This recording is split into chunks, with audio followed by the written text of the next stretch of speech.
Subcommittee hearing on unidentified anomalous phenomena, or UAPs, will come to order. Welcome, everyone. Without objection, the chair may declare a recess at any time. Additionally, without objection, the following members are waived onto the subcommittee for the purpose of participating in today's hearing: Mr. Burchett of Tennessee, Ms. Luna of Florida, Mr. Getz of Florida, Mr. Burleson of Missouri, Mrs. Ocasio-Cortez of New York, and Mr. Ogles of Tennessee. Without objection, so ordered. For today's subcommittee hearing, both the chair and ranking member will have 10 minutes for opening remarks. We may both be giving some of those minutes to other members of our party. I'm now going to recognize myself for 10 minutes. I'm actually going to try to get out of here in about 4, and then we'll give it to some of my friends over here.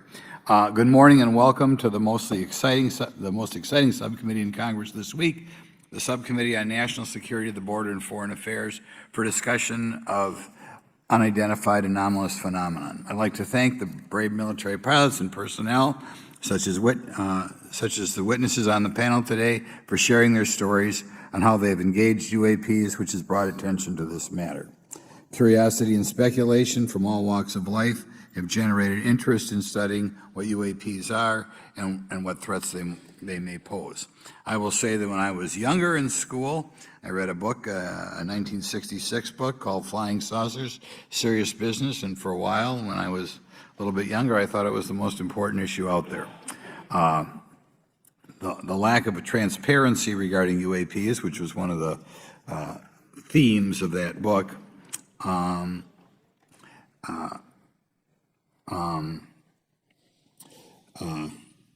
in any event, it's led to interest in studying what UAPs are and what threats they pose. The lack of transparency regarding UAPs has fueled wild speculation and debate for decades, eroding public trust in the very institutions that are meant to serve and protect them, as is evidenced by the large number of people we have here. I also want to point out in 1966, President Gerald Ford claimed to have seen a UFO, and in 1969 in Georgia, Jimmy Carter claimed to have seen a UFO. So this has led Congress to establish entities to examine UAPs. The National Defense Authorization Act of 2022 established the All-Domain Anomaly Resolution Office, or AARO, to conduct or to coordinate efforts across the Department of Defense and other federal agencies to detect, identify, and investigate UAPs. However, AARO's budget remains classified, prohibiting meaningful oversight from Congress. In addition to AARO's efforts, NASA is leading an independent study on UAPs to identify how UAP data is gathered from both civilian and government entities that can be analyzed to shed light on the topic. However, despite these offices being established, there lies a pressing demand for government transparency and accountability that cannot be overlooked, and that's been a problem that's been around for 50 years. The Biden administration handling of the Chinese spy balloon that violated U.S. airspace is one example how the government is not prepared for these. The Biden administration's description of events has shown that the government continues not to be forthright. Between the Chinese balloon being shot down and 2 UAPs subsequently shot down following the event earlier this year, the U.S. government spent $1.5 million in taxpayer dollars on missiles, yet we have seen little clarity from the Biden administration. We must demand transparency from the Department of Defense, our intelligence community, and our defense industry on the UAP work. We're going to ask some questions about that today. Congress recognizes the subject of UAPs as multifaceted and requires a careful, data-driven approach.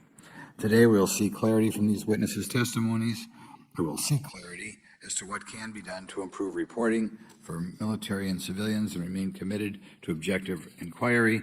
Congress should work to ensure that knowledge is not driven by fear. Today, we are not just debating the existence of UAPs, we are deliberating on the principles that define our republic, which is a commitment to transparency and accountability. I look forward to hearing from our witnesses today about ways we can improve government efficiency and openness when it comes to UAPs. I thank each of you for your presence here today and for your dedication to safeguarding the interests of the American people. I look forward to your testimony. Now I'm going to turn it over for 2.5 or 3 minutes to Representative Burchett from Tennessee. Thank you, Mr. Chairman. Thank you all for being here. I want to thank everybody for making this happen today, and I want to remind everybody this is a nonpartisan issue. This has nothing to do with party politics. I think the cover-up goes a lot deeper than that. I also want to thank my colleagues, Representative Anna Paulina Luna, sitting beside me here, Jared Moskowitz, my friend across the aisle, has an incredible mind, and I'm anxious to hear his questions. My buddy Eric Burleson, and it's not in my notes here, but Matt Gates. If it hadn't been for Matt Gates, myself, him, and Luna would still be down at Eglin Air Force Base trying to get some answers. He's got an incredible legal mind. Also, I know I saw it in the crowd there, George Knapp, my buddy Jeremy Corbell. They're not witnesses, but they've provided some statements on this subject, and I seek unanimous consent to enter those statements into the record, Mr. Chairman. Without objection. Also, would like to enter in, I understand now that this is unclassified and it's public record, but as we all know, that's sometimes difficult for the public to get a hold of. A report, Defense Intelligence reference documents, advanced space propulsion based on vacuum, space-time metric engineering, some light reading for some of our members. Without objection. Thank you. Mr. Knapp wrote, since 1969, the position of our military has been that UFOs pose no threat to national security and are not worthy of further study. I'd say that's the biggest understatement of the decade. He also goes on to talk about the dismissive attitude. It's at odds with what was revealed in documents, reports, and internal memos. And Mr. Cabral says, as he writes these words, the UFO is emerging as a major topic of global importance. I can state that as a fact. Out there, I met a fellow who came in there all the way from Denmark to be here for this meeting. So this is huge. This is worldwide. I think we suspect what's going on, but I'd also like to thank the members of Congress who have supported our efforts to make this hearing happen. Some have even confided to me that they've had UFO sightings of their own. Those members, of course, some of them wish to remain anonymous, and I'll keep it that way. But also, finally, I'd like to thank these three brave witnesses here. They took an oath. They took an oath to uphold the Constitution of the United States, and dadgummit, they're doing it. And we owe them a denigrate.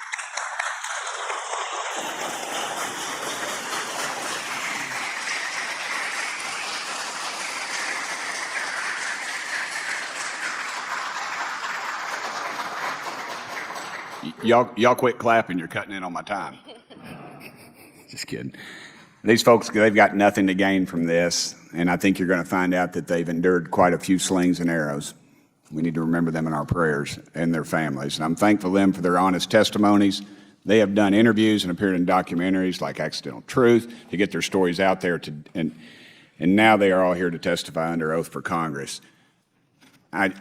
It's been so difficult to get here today. I've said, in the Baptist church, we'd say that the devil's in our way, and the devil has been in our way through this thing. We've run into roadblocks from members, from the intelligence community, the Pentagon. I proposed legislation to go in the FAA reauthorization that just said if an airline pilot has a sighting, that when he makes that report to the FAA, that it would come to Congress. But I was told that the intelligence community did not like that, and the amendment was not even heard in committee. I think it's time for this country to take back our country. We need to tell the folks at the Pentagon they work for us. Dadgummit, we don't work for them. And that's exactly the point. This is an issue of government transparency. We can't trust a government that does not trust its people. We're not bringing little green men or flying saucers into the hearing. Sorry to disappoint about half y'all. We're just going to get to the facts. We're going to uncover the cover-up, and I hope this is just the beginning of many more hearings and more people coming forward about this. And I yield back the remainder of my time. I think, is it to Representative Luna, Mr. Chairman? Yeah, we'll call Ms. Luna for her statement. The circumstances surrounding UAPs has captivated the attention of the American people for decades, ingrained in even the minds of our nation's leaders from Jimmy Carter to Barack Obama, Hillary Clinton to Donald Trump, Marco Rubio to Chuck Schumer, John Radcliffe to National Security Council officials. Yet from Roswell, New Mexico to the coast of Jacksonville, Florida, the sightings of UAPs have rarely been explained by the people who have firsthand accounts of these situations. This is largely due to the lack of transparency by our own government and the failure of our elected leaders to make good on their promises to release explanations and footage and mountains of overclassified documents that continue to be hidden from the American people. This isn't just how I feel. In fact, the American people largely believe that the government has actively covered up the truth about UAPs. One poll in particular found that 68% of Americans believe that the government is hiding information about UAPs and not being honest about what we know about them. And from my personal experience, I believe the same thing. Another poll found that nearly half Americans believe that the federal government is doing a very bad or somewhat bad job of dealing with reports of UFO sightings. As Representative Burchett just referenced on the FA bill that just went through, you can tell that that's exactly happening. Considering the thousands of testimonies and videos taken on people's phones and eyewitnesses' accounts made by credible witnesses such as doctors, pilots, scientists, and active duty service members, it is unacceptable to continue to gaslight Americans into thinking that this is not happening or that the potential of intelligent life forms exists other than humans. Even more alarming is the fact that these eyewitnesses are many times service members and have no assurance that their lives will not be negatively impacted or even harmed by their experiences. In being an active duty service member working on an airfield, I've had conversations with many pilots where they were in fear of coming forward for retribution and or being taken off flight status. How do we know this? Because the government has said nothing to assure us otherwise. They have also did nothing to calm the concerns of over 20% of Americans who have reported to have seen UFOs or UAPs. We are simply told not to question the government and that the government has it under control. Today is the first hearing of its kind where we will attempt to get down to the bottom of what is actually happening with UAPs. But we will hear from people who have had personal sightings rather than Pentagon bureaucrats who have always been sent to stonewall our investigations. Just so that the press knows and the people know, we were even denied access to a classified briefing in a SCIF prior to this hearing due to the amount of hoops that we had to jump through to grant temporary clearance to witness Grusch, who has knowledge of classified information. It is time to have an open-minded discussion on this topic, to hear the evidence and understand the magnitude of what this means, not just for our nation, but for humanity. Thank you, Chairman. I yield back the rest of my time. Thank you very much, and I'd like to thank you and Mr. Burchett for bringing this topic to my attention. Now we'll recognize National Security Subcommittee Ranking Member Garcia for 10 minutes. Well, thank you, Mr. Chairman, and I want to thank first our witnesses for joining us today. I want to begin by thanking you all for your service to our country and for sharing your voices today and your courage to be here as well. To Mr. Graves, particularly grateful to you to spend some time that we had for you to share with candor some of your experiences, so I appreciate that as well. I do want to thank all the members of our subcommittee today and also those that are here and have waved on for their incredible interest in this issue, particularly to Congressman Burchett. I know that your leadership has brought us to this place today, and I want to thank you for that, as well as everyone else that's been engaged in this work. I also want to thank the oversight staff, who I know has been working very hard to ensure that today's hearing is serious, that it's transparent, and that it also provides appropriate answers, as our oversight body always demands. Now, it's really important that we're here in a bipartisan way to have this conversation, which really, to the heart of it, is about national security and key to the subcommittee's core purpose. This is the subcommittee on national security of the Oversight Committee. Now, our witnesses will testify today that UAPs have posed a serious safety threat, and we must understand this. More broadly, we're dealing with real questions that get to the heart of our faith in government. Faith in our institutions, as we all know, is at an all-time low. Partisanship and alternative facts make it too easy to doubt narrative or our institutions. But this hearing will offer the public unique perspectives, building on years of reporting by both federal agencies and the independent media. Now, some of the earliest reporting on this issue was a groundbreaking 2017 New York Times report, which revealed research, as we know now, on unidentified anomalous phenomena, or as many call UFOs, by the Defense Intelligence Agency. Mr. Graves and Commander Favor's experiences with UAPs have also been documented by the public, not just by the New York Times, but CNN and many other national news outlets. Now, the Office of the Director of National Intelligence has published public reports documenting UAPs, and on June 9th, 2022, NASA announced that the agency is commissioning a study to, of course, examine unidentified anomalous phenomena.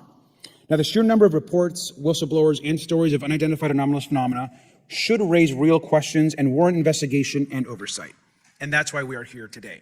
Now, pilots have reported encounters for years. Now, because of the stigma around reporting these incidents, we still don't have a complete picture of actually what's going on, particularly as our witnesses will testify on the civilian side, and that is a real problem that we have today in the country. Now, it's very important that we show that Democrats and Republicans in Congress can come together in a bipartisan way to cut through misinformation and to look at the facts in a serious and thoughtful manner. If we are to advance oversight and public disclosure, we must also gain the broad support of the public. We will succeed getting facts out to the public faster if there is a broad public support as part of the process. Now, I understand fully that the Department of Defense is hesitant to share information that could also undermine our national security by revealing information on the capabilities of our own aircraft, our sensors, and other sensitive material. At the same time, many people believe that we're withholding information from them, and that is dangerous also. I believe in openness and transparency. That is also the role of Congress, and I want to trust that the American people will be able to weigh the evidence and make up their own minds. Now, we have incidents where sensors, sometimes even multiple types of sensors, detect things that we cannot explain. UAPs, whatever they may pose a serious threat to our military or civilian aircraft, and that must be understood. Now, my career and training as a longtime and career educator and teacher and researcher tell me that we should never rule anything out. We know that our space, of course, is vast and undiscovered. I also want to note that Mr. Sean Kirkpatrick, director of the All-Domain Anomaly Resolution Office, the component of the DoD office that investigates UAP data, has testified before the Senate this year that his unit has found no evidence of extraterrestrial activity. NASA has also stated they don't have evidence of extraterrestrial life either, and we've heard this, of course, from some of our government agencies. And we should remind viewers and witnesses, which I think is really important, that we also cannot share classified information in public settings. But questions, of course, remain that people want to see data and information for themselves. The enormous interest in the hearing today underscores the importance of a fair and open look at the evidence from witnesses who can share their unique perspectives. Now, I know I certainly have a lot of questions, and I know that all the members of our committee do as well. We should come to this hearing with an open mind, and we should not let our existing ideas restrict us on either side. I hear over and over from many agencies the stigma around reporting and investigating UAPs prevents us from getting real answers. We know that whistleblowers have reported harassment, intimidation, or stigma as well, and this is not acceptable. If people can't report incidents which would have national security or safety implications, then that also has serious consequences for us. As ranking member of this subcommittee, I know my job would be completely impossible if whistleblowers or others feel intimidated to come before this committee. We can't be afraid of asking questions, and we can't be afraid of the truth. I'm proud to say that this hearing builds upon bipartisan work by members of the House and Senate dating many years back, which has sought to increase awareness within the Department of Defense and to mandate more of Congress of UAPs. We know the Senate is taking up an amendment to their defense authorization bill, which will create a commission with broad declassification authority, and we can also all agree that that is an important step. Members of both parties and senior officials in multiple administrations have taken an interest in this issue, and we're proud to carry and build that confidence in the American people. This hearing will also not be the end of this discussion, but a new chapter and start to years and years of work that many folks, both in the public and within government, have been working on. We should encourage more reporting, not less, on UAPs. The more we understand, the safer we will be. We will hear testimony from witnesses today with a long record of service to the American people and with subject matter expertise. Our witnesses have a unique opportunity to share their perspective, insights, and their experiences with the American people. And I encourage all of my colleagues to engage with these difficult questions with an open mind and to follow the facts on behalf of our country. I also just want to say more broadly that we should look at this hearing and believe that everything is on the table as it relates to UAPs. I think an open mind is absolutely the best. I want to yield the 2.5 minutes, the remainder of my time, to the representative from Florida, Representative Moskovich, for an opening statement. He also has been very much engaged in this issue, and I want to thank him for his leadership. Congressman. Thank you, Ranking Member Garcia. Thank you, Mr. Chairman. I want to thank Tim Burchett and Anna Paulina Luna for their leadership in pushing this hearing forward. I want to thank obviously committee staff and their staff working on this on a bipartisan basis because many Americans are deeply interested in this issue, and it shouldn't take the potential of non-human origin to bring us together. Additionally, I want to thank the witnesses for coming forward to share your perspectives, your thoughts, and the sightings of UAPs. Unlike other hearings many times in Congress, you're not here to help a political party, but you're here to share information with the American people. And it's not something that is just going on in this administration. It's something that's spanned many administrations. For decades, many Americans have been fascinated by objects mysterious and unexplained, and it's long past time that they got some answers. The American public has a right to learn about technologies of unknown origins, non-human intelligence, and unexplainable phenomena. Those are not the words of a UFO Twitter account. Though that is a direct quote from Majority Leader Chuck Schumer, that the American public has a right to learn about technologies of unknown origins, non-human intelligence, and unexplainable phenomena. In an interview with Fox News, recent former Director of National Intelligence John Radcliffe confirmed the U.S. government is aware a lot more sightings of UAPs and that they have not made that information public. I quote, "There are a lot more sightings that have not been made public," Radcliffe said to Fox News. For me, this hearing is about transparency. We unfortunately live in a time in which many people distrust government and our institutions. An overclassification of information away from the American public or even Congress contributes to today's politics. The American people have regular questions. What are UAPs? How come the media doesn't report more on them? Are they foreign adversaries? Are they U.S. technology? Are they something else? They ask themselves, how come when a Russian jet shoots flares at one of our drones, we have perfect pictures and videos to show the American people and the world, but when it comes to UAPs, nothing?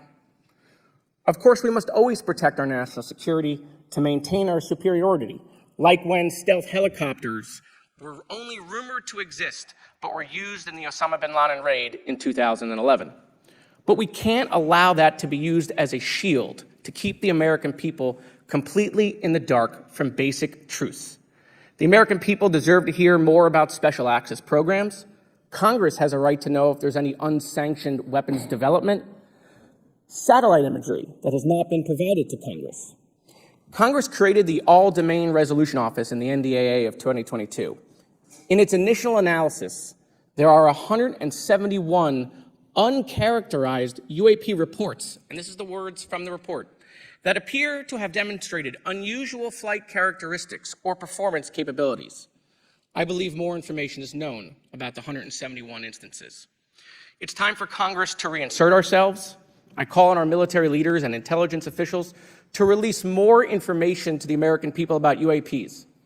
And to our military leaders, if there's nothing to conceal, let Congress go to Wright-Patterson Air Force Base, the Dugway Proving Ground, or even Groom Lake in Nevada. We should have disclosure today. We should have disclosure tomorrow. The time has come. Thank you, Ranking Member. Thank you, Mr. Moskowitz, and I would yield back now to our chairman. Thank you.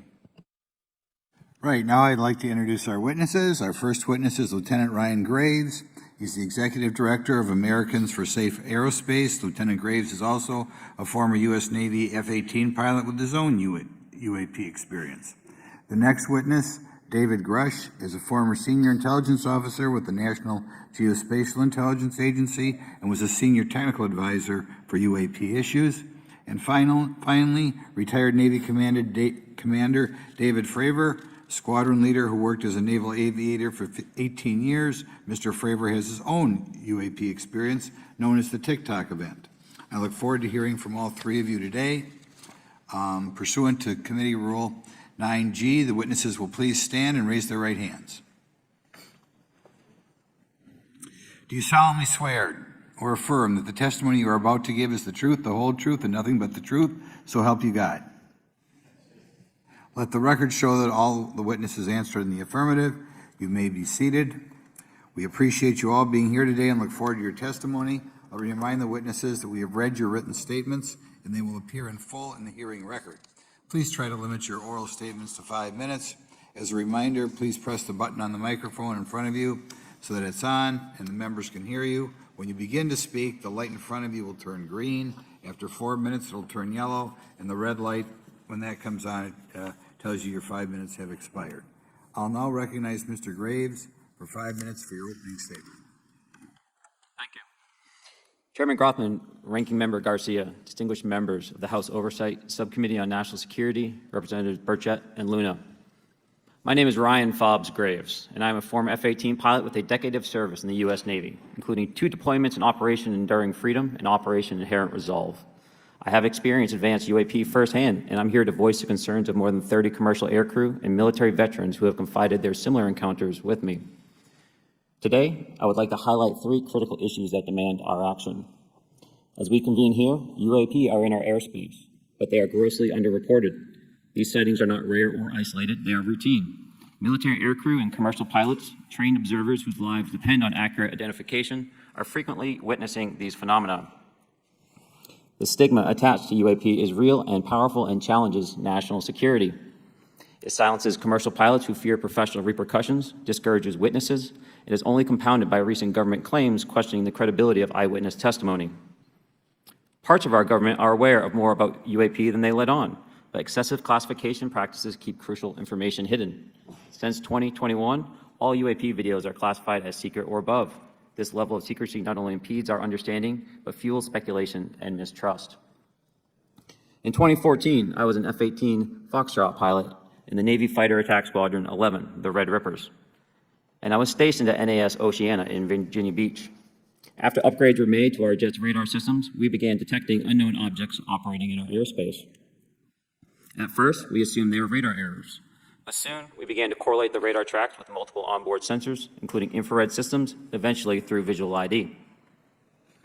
During a training mission in Warning Area Whiskey 72, 10 miles off the coast of Virginia Beach, 2 F-18 Super Hornets were split by a UAP. The object, described as a dark gray or a black cube inside of a clear sphere, came within 50 feet of the lead aircraft and was estimated to be 5 to 15 feet in diameter. The mission commander terminated the flight immediately and returned to base. Our squadron submitted a safety report, but there was no official acknowledgement of the incident and no further mechanism to report the sightings.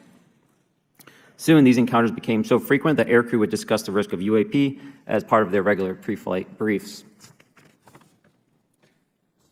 Recognizing the need for action and answers, I founded Americans for Safe Aerospace. The organization has since become a haven for UAP witnesses who were previously unspoken due to the absence of a safe intake process. More than 30 witnesses have come forward, and almost 5,000 Americans have joined us in the fight for transparency at safeaerospace.org. The majority of witnesses are commercial pilots at major airlines. Often, they are veterans with decades of flying experience. Pilots are reporting UAP at altitudes that appear above them at 40,000 feet, potentially in low Earth orbit or in the gray zone below the Kármán line, making inexplainable maneuvers like right-hand turns and retrograde orbits or J-hooks. Sometimes these reports are reoccurring, with numerous recent sightings north of Hawaii and in the North Atlantic. Other veterans are also coming forward to us regarding UAP encounters in our airspace and oceans. The most compelling involve observations of UAP by multiple witnesses and sensor systems. I believe these accounts are only scratching the surface, and more will share their experiences once it is safe to do so. In closing, I recognize the skepticism surrounding this topic. If everyone could see the sensor and video data I witnessed, our national conversation would change. I urge us to put aside stigma and address the security and safety issue this topic represents. If UAP are foreign drones, it is an urgent national security problem. If it is something else, it is an issue for science. In either case, unidentified objects are concerned for flight safety. The American people deserve to know what is happening in our skies. It is long overdue. Thank you. Mr. Grusch? Mr. Chairman, ranking members and congressmen, thank you. I'm happy to be here. This is an important issue, and I'm grateful for your time. My name is David Charles Grusch. I was an intelligence officer for 14 years, both in the U.S. Air Force, both active duty, Air National Guard, and Reserve, at the rank of major, and most recently from 2021 to 2023, at the National Geospatial-Intelligence Agency, NGA, at the GS-15 civilian level, which is the military equivalent of a full bird colonel. I was my agency's co-lead in unidentified anomalous phenomena and transmedium object analysis, as well as reporting to the UAP task force, UAPTF, and eventually, once it was established, the All-Domain Anomaly Resolution Office, AARO. I became a whistleblower through a PPD-19 urgent concern filing in May 2022 with the Intelligence Community Inspector General. Following concerning reports from multiple esteemed and credentialed current and former military and intelligence community individuals that the U.S. government is operating with secrecy above congressional oversight with regards to UAPs. My testimony is based on information I've been given by individuals with a long-standing track record of legitimacy and service to this country, many of whom also have shared compelling evidence in the form of photography, official documentation, and classified oral testimony to myself and my various colleagues. I have taken every step I can to corroborate this evidence over a period of 4 years while I was with the UAP task force and do my due diligence on the individual sharing it. This is because of these steps, I believe strongly in the importance of bringing this information before you. I am driven by a commitment of both to truth and transparency, rooted in our inherent duty to uphold the United States Constitution and protect the American people.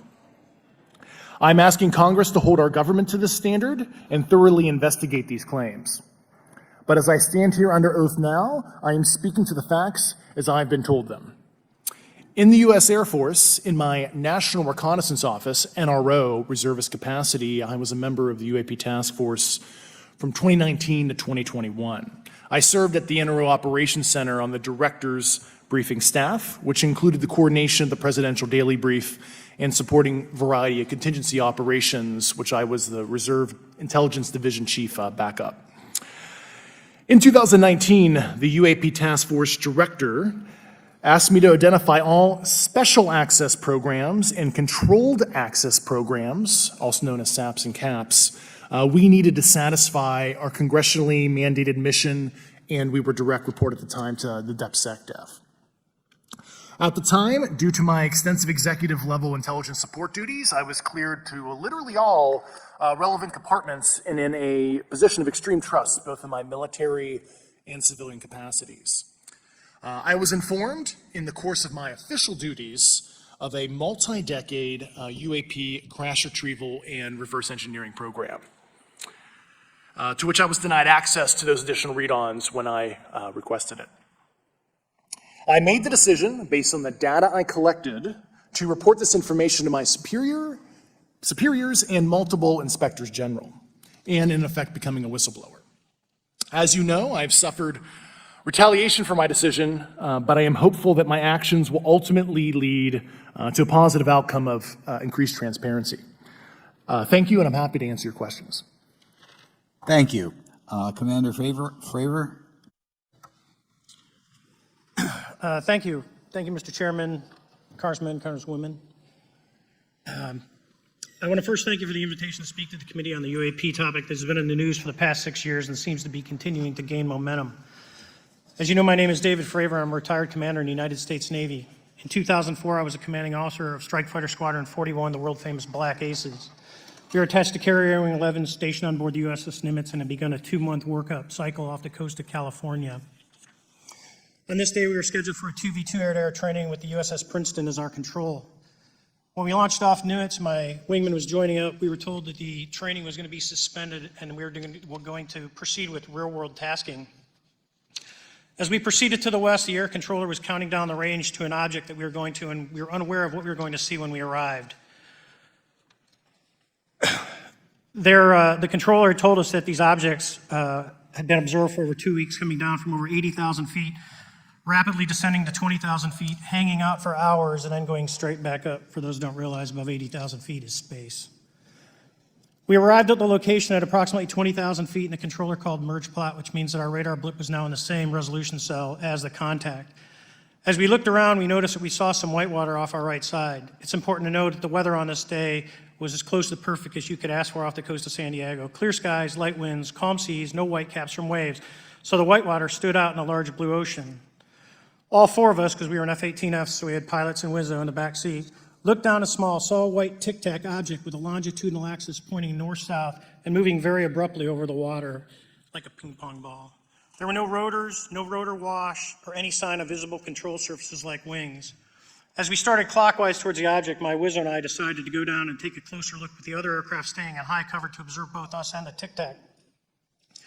We proceeded around the circle about 90 degrees from the start of our descent, and the object suddenly shifted its longitudinal axis, aligned it with my aircraft, and began to climb. We continued down another 270 degrees, nose low, where the tic-tac, or we consumed 270 degrees, and we put nose low where the tic-tac would have been. Our altitude at this point was about 15,000 feet, and the tic-tac was about 12,000.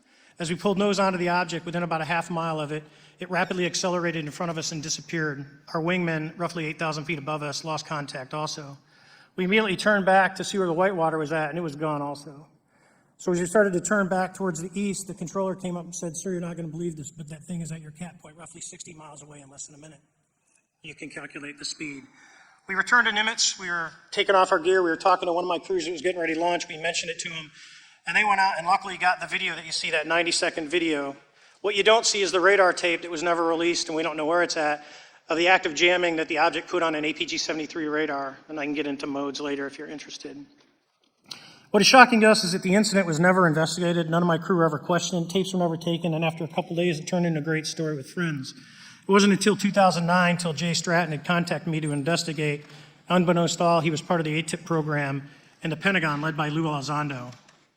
And there was an unofficial official report that came out that's now on the internet. Years later, I was contacted by the other pilot, Alex Dietrich, and asked if I'd been contacted, and I said no, but I'm willing to talk.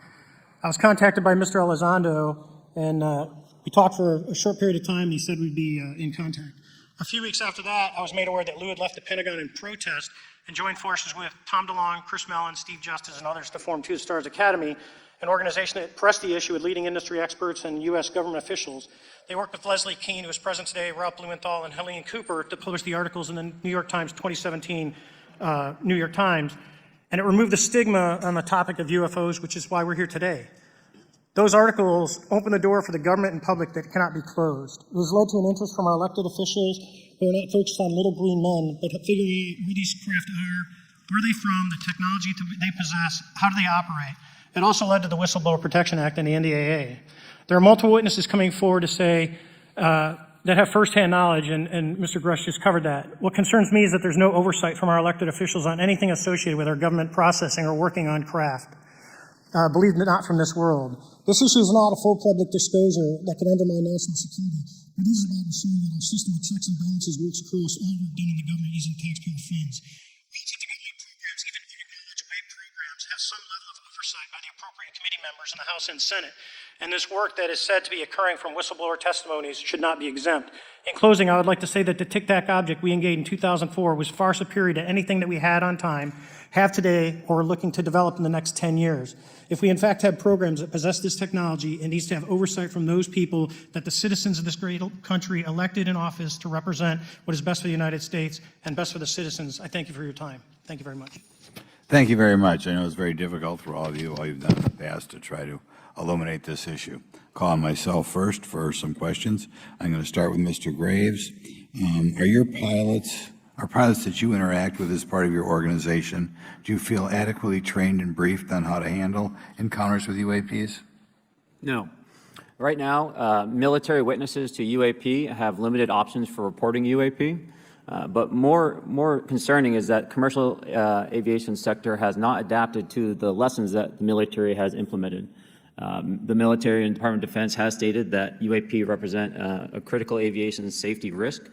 We have not seen that same language being used in the commercial markets. They are not acknowledging this risk. Okay. What steps do you think have to be taken to improve a pilot's UAP reporting, be it military or commercial? Right now, we need a system where pilots can report without fear of losing their jobs.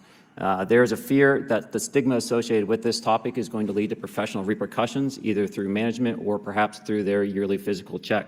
So having a secure system, reducing the stigma, and making this information available through the public is going to reduce the concerns that aircrew have. Could you just give me a little idea of the degree to which reports in the past are not made public right now? Well, I don't think there has been a proper reporting system to gather those reports and thus not report them. So to answer your question, I think there is a dearth of data due to the fact that the reporting has been limited up to this time. Could you tell me why you believe it's, kind of to play the devil's advocate, a reason why some of this stuff should not be available to the public? There's certainly some national security concerns when we use our advanced sensors in our tactical jets to be able to identify these objects. However, there's no reason that the objects themselves would be classified. I would be curious to see how the security classification guideline actually spells out the different nuances of how this topic is classified from the perspective of UAP, not national security.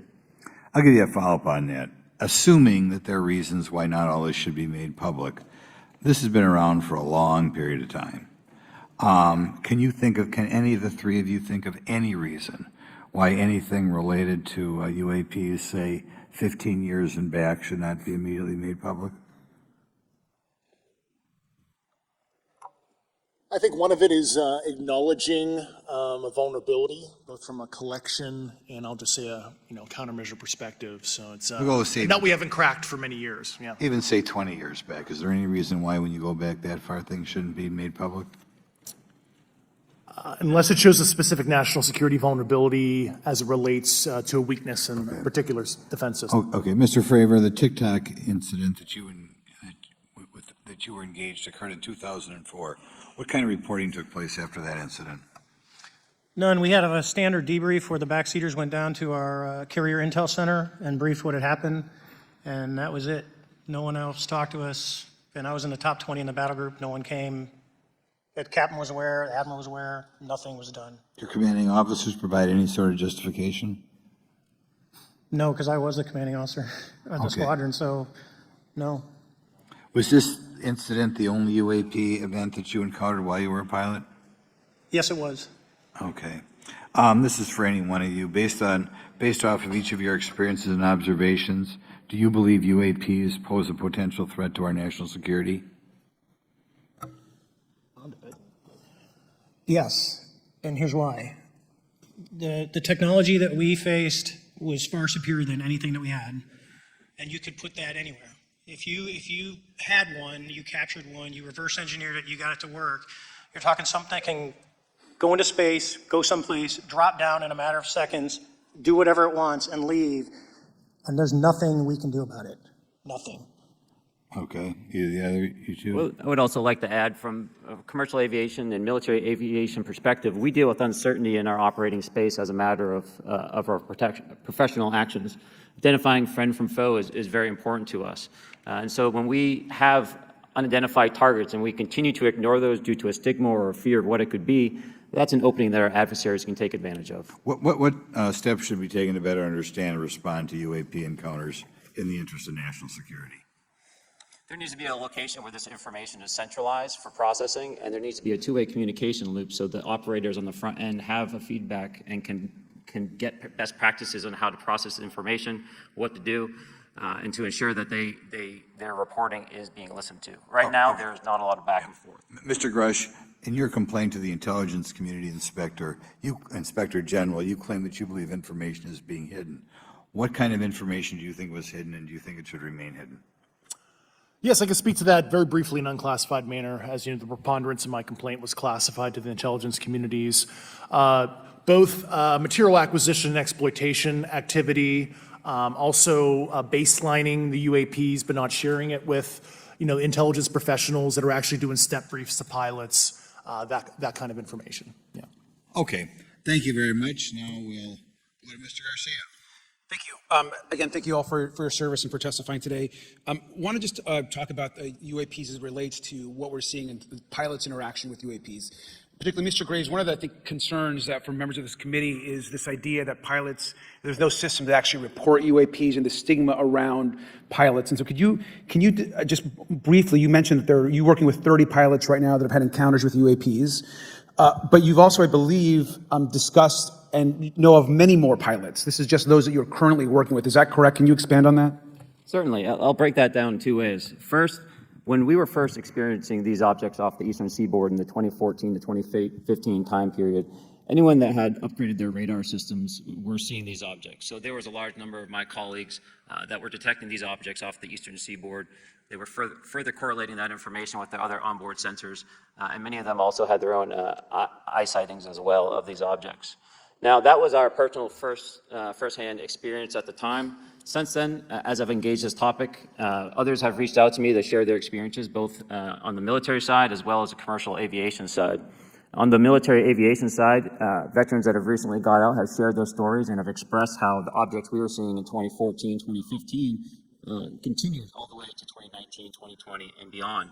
And so it became a generational issue for naval aviators on the eastern seaboard. This was something we were briefing to new students. This is something that was included in the notice to airmen to ensure that there was no accidents.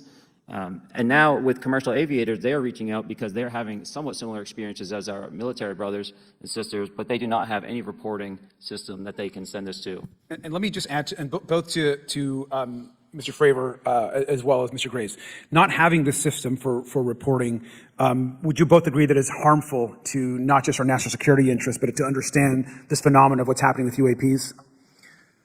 I think it's a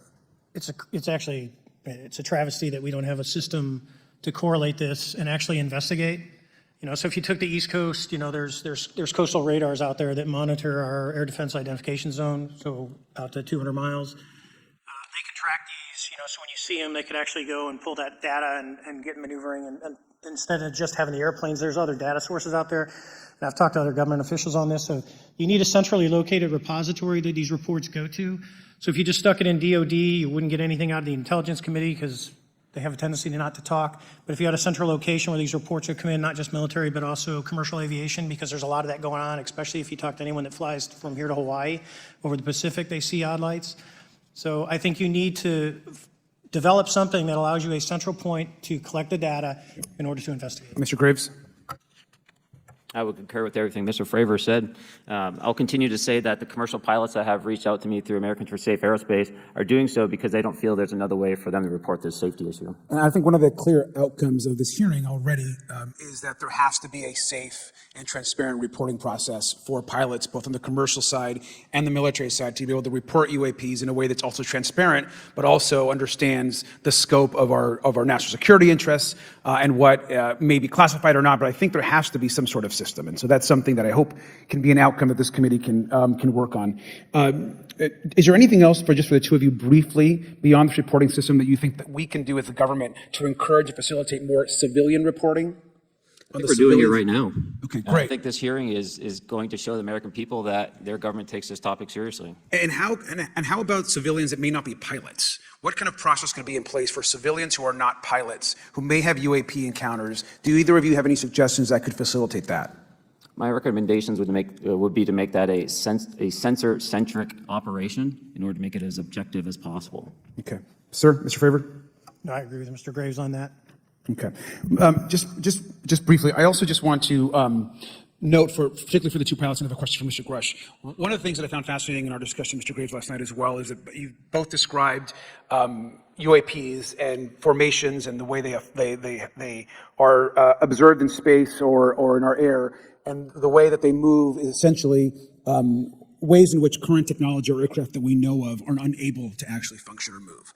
And so will you just, for the public record, again, once again, just briefly, just either describe or note that aircraft that are being witnessed, particularly by the 30 folks that you're working with, are essentially outside the scope of anything that we know of today and the technology we have today. Mr. Graves, Mr. Fravor? Yes, the objects that are being seen by commercial pilots are performing maneuvers that are unexplainable due to our current understanding of our technology and our capabilities as a country, and that applies for the military as well. Mr. Fravor? Yeah, I concur with that. We have nothing that can stop in midair and go the other direction, nor do we have anything that can, like in our situation, come down from space, hang out for 3 hours, and go back up. Thank you. My last question, and sometimes I know that you have also said some of these answers in the past, but we're trying to get them on the public record as well, which is really important. Mr. Grusch, finally, do you believe that our government is in possession of UAPs? Absolutely, based on interviewing over 40 witnesses over 4 years. And where? I know the exact locations, and those locations were provided to the Inspector General and some of which to the Intelligence Committees. I actually had the people with the firsthand knowledge provide a protected disclosure to the Inspector General. Thank you. And Mr. Chairman, I would just say that I think that these questions are important questions, and I look forward to being involved in the process to get those answered. I know there'll be a lot of questions from other committee members, so I yield back. Thank you. We'll go to Mr. Burchett himself. Thank you, Mr. Chairman. Thank you, Mr. Garcia. I would like to have you on my legislation to do just that on the reporting, and we'll get together on that. Maybe you can be my co-sponsor on that. That'd be really cool. Thank you for those great questions. Mr. Graves, again, I'd like to know, how do you know that these were not our aircraft? Some of the behaviors that we saw in a working area, we would see these objects being at 0.0 Mach, that's zero airspeed, over certain pieces of the ground. So what that means, just like a river, if you throw a bobber in, it's going to float downstream. These objects were staying completely stationary in Category 4 hurricane winds. These same objects would then accelerate to supersonic speeds, 1.1, 1.2 Mach, and they would do so in very erratic and quick behaviors that I don't have an explanation for. Okay. Have you spoken to commercial and military pilots that have seen these off of our East Coast? I have. Okay. Mr. Fravor, I noticed that the Tic Tac video, it's Tic Tac like the candy, not TikTok like the Chinese Communist app. That's correct. Yes, sir. I just want to make that, because my daughter corrected me on that and called me a boomer and said, "Hey, boomer." And I said, "No, baby, it's Tic-Tac like the candy. You're going to have to just look it up." And but I would also like to say today is a day of many firsts. It's a miracle that we're having this meeting, and it's also a miracle that my wife has put up with me for 9 years today. Today is my anniversary, so I want to tell my wife happy anniversary and that I love her very much. As she likes to say, this 9 years have been the best 2 years of her life. So, thank you. Mr. Favor, what astonished you the most about the flight capabilities of these Tic-Tac, very briefly? The performance, absolute performance. It was. And you're not aware of any other objects that anybody in the world has, in this world, that has those capabilities? No, I think it's far beyond actually our material science that we currently possess. Are you aware of any other reconnaissance platforms that tracked or recorded the Tic-Tac's maneuvers, maybe the NORAD system or any of the others? I am not. Okay. Mr. Grusch, thank you for being here, brother. Thank you all very much. Have you faced any retaliation or reprisals for any of your testimony or anything on these lines? Yeah, I have to be careful what I say in detail because there is an open whistleblower reprisal investigation on my behalf, and I don't want to compromise that investigation by providing anything that may help provide somebody information. But it was very brutal and very unfortunate, some of the tactics they used to hurt me both professionally and personally, to be quite frank. Yeah. It's very unfortunate. As they say, when you're over the target, that's when they do the most firing at you. Do you have any personal knowledge of people who have been harmed or injured in efforts to cover up or conceal these extraterrestrial technology? Yes. Personally. Have anyone been murdered that you would think, that you know of or have heard of, I guess? I have to be careful asking that question. I directed people with that knowledge to the appropriate authorities. Maybe in a, if we could get in a confidential area of SCIF, we could talk about that. But unfortunately, we were denied access to the SCIF, and that's very unfortunate in this scenario. Mr. Favor, do you believe that you witnessed an additional object under the water in relation to your encounter? I will say we did not see an object. There was something there to cause the whitewater, and when we turned around, it was gone. So there was something there that obviously moved. Okay, it was not the same object though that you were looking at, correct? No, we actually joked that the Tic Tac was communicating with something when we came back, and because the whitewater disappeared. We were in another instance. We're told about the capabilities of a jamming during viewing of when there were some people chasing some of these objects. Did you experience any of that jamming or interrupting your radar or weapons system? My crew that launched after we landed experienced significant jamming to the APG-73 radar, which was what we had on board, which is a mechanically scanned, very high-end system prior to the APG-79. And yes, it did pretty much everything you could do, range, velocity, aspect, and then it spit the lock, and the targeting pod is passive. That's what we were able to get the video on. I'm about to run out of time, but are you aware of any of our enemies that have that capability? No. Okay, I would also like to note for the record that like George Knapp breaking Area 51, he's the reason I knew about that. And the reason I know about the Tic Tacs is Leslie Keene from New York Times article, and I would encourage everybody to read that. Thank you, Mr. Chairman. I yield back to you for no time. Very good. Mr. Raskin? Thank you, Mr. Chairman. Mr. Graves, you reported UAP encounters during training flights, I think, and have since come forward to warn the Pentagon that these encounters may be putting pilots at risk. My first question is, you've identified these as taking place on the East Coast. Is it just on the East Coast where these encounters have been reported? No. Since the events initially occurred, I've learned that the objects have been detected essentially where all operations, Navy operations are being conducted across the world. And that's from the Ultimate Anomaly Resolutions Office reporting. All right, can you describe your experience after you decided to come forward and go public with your experience? Certainly. Like many others, in 2017, I saw the New York Times article come out as well. And for me, it was special because I recognized the voices on the video. I recognized the video itself. I had seen it when it was taken. I'd seen it when it was debriefed. And so that was kind of shook me because I realized that this problem was still ongoing. And so I reached out to colleagues back on the East Coast and realized that this was still a safety risk that they were dealing with, that they had essentially hit a wall with how they could move forward on this conversation. It was at that point when I decided to try to move the conversation forward myself. Are there common characteristics to the UAPs that have been cited by different pilots, and can you describe what the convergence of descriptions is? Certainly. We were primarily seeing dark gray or black cubes inside of a clear sphere. I'm sorry, dark gray or black cubes? Yes, inside of a clear sphere, where the apex or tips of the cube were touching the inside of that sphere. And that was primarily what was being reported when we were able to gain a visual tally of these objects. That occurred over almost 8 years. And as far as I know, it's still occurring. So I take it that you're arguing what we need is real transparency in a reporting system so we can get some clarity on what's going on out there, because there are many pilots in your situation, but we should have a way of developing a systematic inventory of all of such encounters. Is that right? Yes, and I think we need both transparency and the reporting. We have the reporting, but we need to make sure that information can be promulgated to commercial aviation as well as the rest of the populace. Mr. Grusch, what about you? What was your experience after you came forward? Well, it's only been about 2 months or so I guess my experience has been overwhelming support from former colleagues of mine that have privately messaged me, and I do appreciate that. But I do have knowledge of active planned reprisal activity against myself and other colleagues, and it's very, very upsetting to me. Coming from where? Certain senior leadership at previous agencies I was associated with.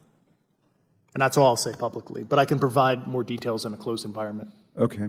Well, I hope you understand that there would be bipartisan rejection of any attempt to vilify, demonize, or engage in other reprisals against our witnesses and people who are telling the truth from their perspective. Yeah, there were certain colleagues of mine that were brutally administratively attacked, and it actually makes me very upset as a leader to see that happen to other coworkers and actually superiors of mine over the last 3 years. How do you account for that response? That seems like a bizarre response.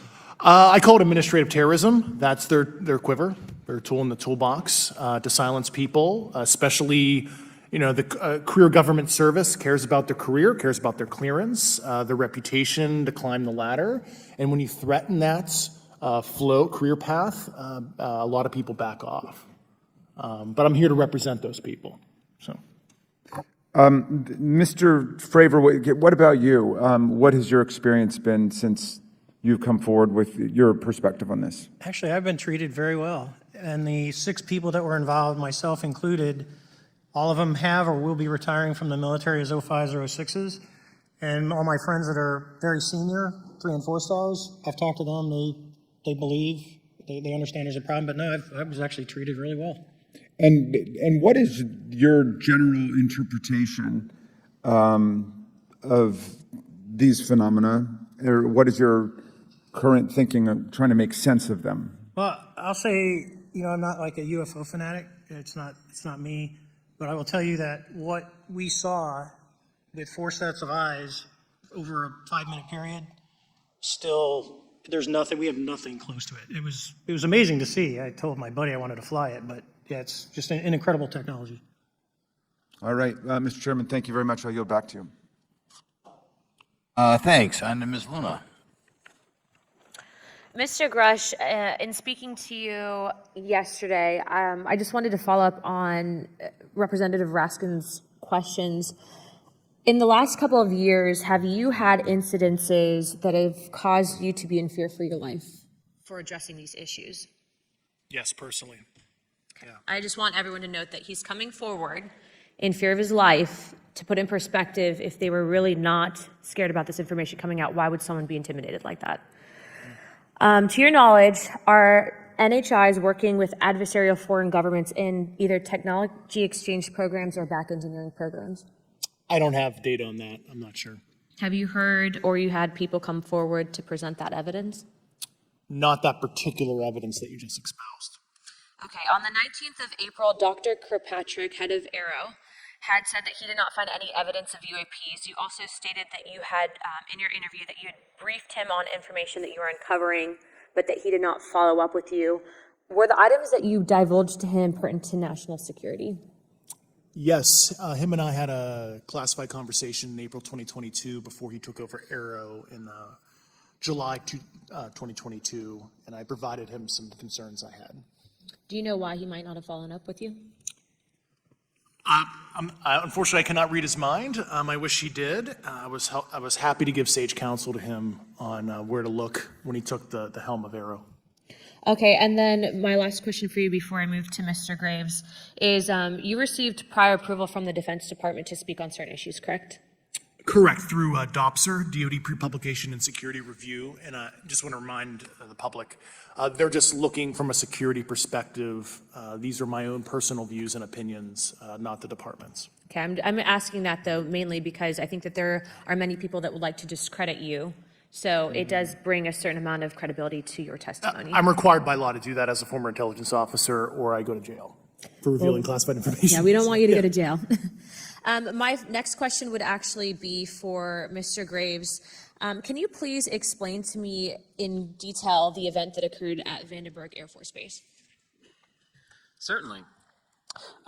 In the 2003 timeframe, a large group of Boeing contractors were operating near one of the launch facilities at Vandenberg Air Force Base when they observed a very large 100-yard sided red square approach the base from the ocean and hover at low altitude over one of the launch facilities. This object remained for about 45 seconds or so before darting off over the mountains. There was a similar event within 24 hours later in the evening. This was a morning event, I believe 8:45 in the morning. Later in the evening, post-sunset, there were reports of other sightings on base, including some aggressive behaviors. These objects were approaching some of the security guards at rapid speeds before darting off. And this is information that was received through one of the witnesses that have approached me at Americans for Safe Aerospace. Was this documented in any official form, whether it was a police blotter? Yes, they had official documentation and records from the event that the witness held over the years. And I'm not going to ask you to do it right now for time reasons, but you'd be able to sketch what was witnessed, correct? And have you seen that before on any other equipment and or during your flight time? I have not seen what they've described. This object was estimated to be almost the size of a football field, and I have not seen anything personally that large. Okay, and then another question on follow-up referencing the gimbal video Go Fast incident. Can you just clarify, because to our understanding, the footage was actually cut off at a certain point, but what happens at the end of that video, just for those Americans specifically that are wanting to know about the rest of that footage? Certainly. There was some uncertainty or instability with the object. It seemed to rock a bit, and that's the last I had seen of the video. Much of the data that I would recommend be analyzed would consist of radar data that would provide precise kinematics on the object, as well as the fleet of objects that were operating nearby. Okay, and follow-up, in regards to the reporting procedures that Mr. Garcia had addressed on, as well as Representative Burchett, with the FAA, to your understanding, pilots that are seeing this, commercial airline pilots, are they receiving cease and desist letters from corporations for coming forward with information in regards to safety for potential airline passengers? I have been made privy to a conversation with commercial aviators who have received cease and desist orders. So the American public should know that corporations are putting their own reputations on the not the line, but ahead of the safety of the American people. And I think, would you agree with that statement? It appears so. Okay. And I guess this would be my last, I'm out of time. I yield. I'll be back. Good. Mr. Moskowitz. Thank you, Mr. Chairman. Gentlemen, let's talk about the laws of physics for a second. Mr. Graves and Commander Faber, I heard you talk about speed. When those objects broke the sound barrier, did they make a sonic boom? I was in a jet. You can't hear anything. It's kind of loud in there. Yeah, you're not able to actually personally tell within the vehicle. I will say the objects that we were seeing, they were spherical, and they were observed up to Mach 2, which is a very non-aerodynamic shape. What about G-forces? Let's talk about G-forces of those vehicles. Could a human survive those G-forces with known technology today? No. No, not for the acceleration rates that we observed. Okay. What about what they look like. How close did you get? Did you see a seam or a rivet or a section? And what I mean is, obviously, the jets you're flying have all those things. Did these objects have those? Do you want to go, Ryan? I didn't have the detail to be able to tell that. So we got within a half mile at Tic Tac, which people say that's pretty far, but in airplanes, it's actually relatively close. No, it was perfectly white, smooth, no windows, although when we did take the original FLIR video that is out there, when you put it on a big screen, it actually had two little objects that came out of the bottom of it. But other than that, no windows, no seams, no nothing. Mr. Grusch, as a result of your previous government work, have you met with people with direct knowledge or have direct knowledge yourself of non-human origin craft? Yes, I personally interviewed those individuals. Mr. Grusch, as a result of your previous government work, have you met with people with direct knowledge or have direct knowledge yourself about ATs, advanced technologies that the U.S. government has? Based on conventional advanced tech, I was briefed to the preponderance of the Defense Department's both space and aerospace compartmented programs, yeah. Do you have knowledge or do you have reason to believe that there are programs in the advanced tech space that are unsanctioned? Yes, I do. Okay. Yeah. And when you say that they're above congressional oversight, what do you mean? Complicated question. So there's, some, I would call it abuse here. So congressional oversight of conventional special access programs. So I'll use Title 10, so DOD as an example, right? So 10 U.S. Code Section 119 discusses congressional oversight of SAPs, discusses the DepSecDef's ability to waive congressional reporting. However, the Gang of Eight is at least supposed to be notified if a waived or waive bigoted unacknowledged SAP is created, and that's public law. Well, so then how does, I don't want to cut you off, but how does a program like that get funded? I will give you generalities. I can get very specific in a closed session, but misappropriation of funds and Does that mean self-fund. does that mean that there is money in the budget that is said to go to a program, but it doesn't, and it goes to something else? Yes, I have specific knowledge of that. Yep. Do you think U.S. corporations are overcharging for certain tech they're selling to the U.S. government, and that additional money is going to programs? Correct, through something called IRAD. Okay. Satellite imagery. Let's talk about satellite imagery. We have satellites all over the place, some that we're aware of and many that we're not aware of, right? We're taking pictures of everything at every point and second. Mr. Grusch, are you aware, do you have direct knowledge, or have you talked to people with direct knowledge that there are satellite imagery of these events? That was one of my primary tasks at NGA, since we process, exploit, and disseminate that kind of information. I've seen multiple cases, some of which, to my understanding, and of course I left NGA in April, so that's my information cutoff date. But I personally reviewed both what we call overhead collection and from other strategic and tactical platforms that I could not even explain prosaically. And I have a degree in physics, by the way, as well. And I am aware that you guys have not seen these reports, unfortunately, and I don't know why. Do you have direct knowledge, or you had spoken people with direct knowledge that this imagery applies to crash sites, crash imagery? I can't discuss that in an open session. Okay. Do you have any information that the U.S. government is involved in a disinformation campaign to deny the existence of certain UAPs? I can't go beyond what I've already stated publicly in my News Nation interview because it touches other sensitivities. Okay. I'll yield the balance of my time back. Thank you, Mr. Chairman.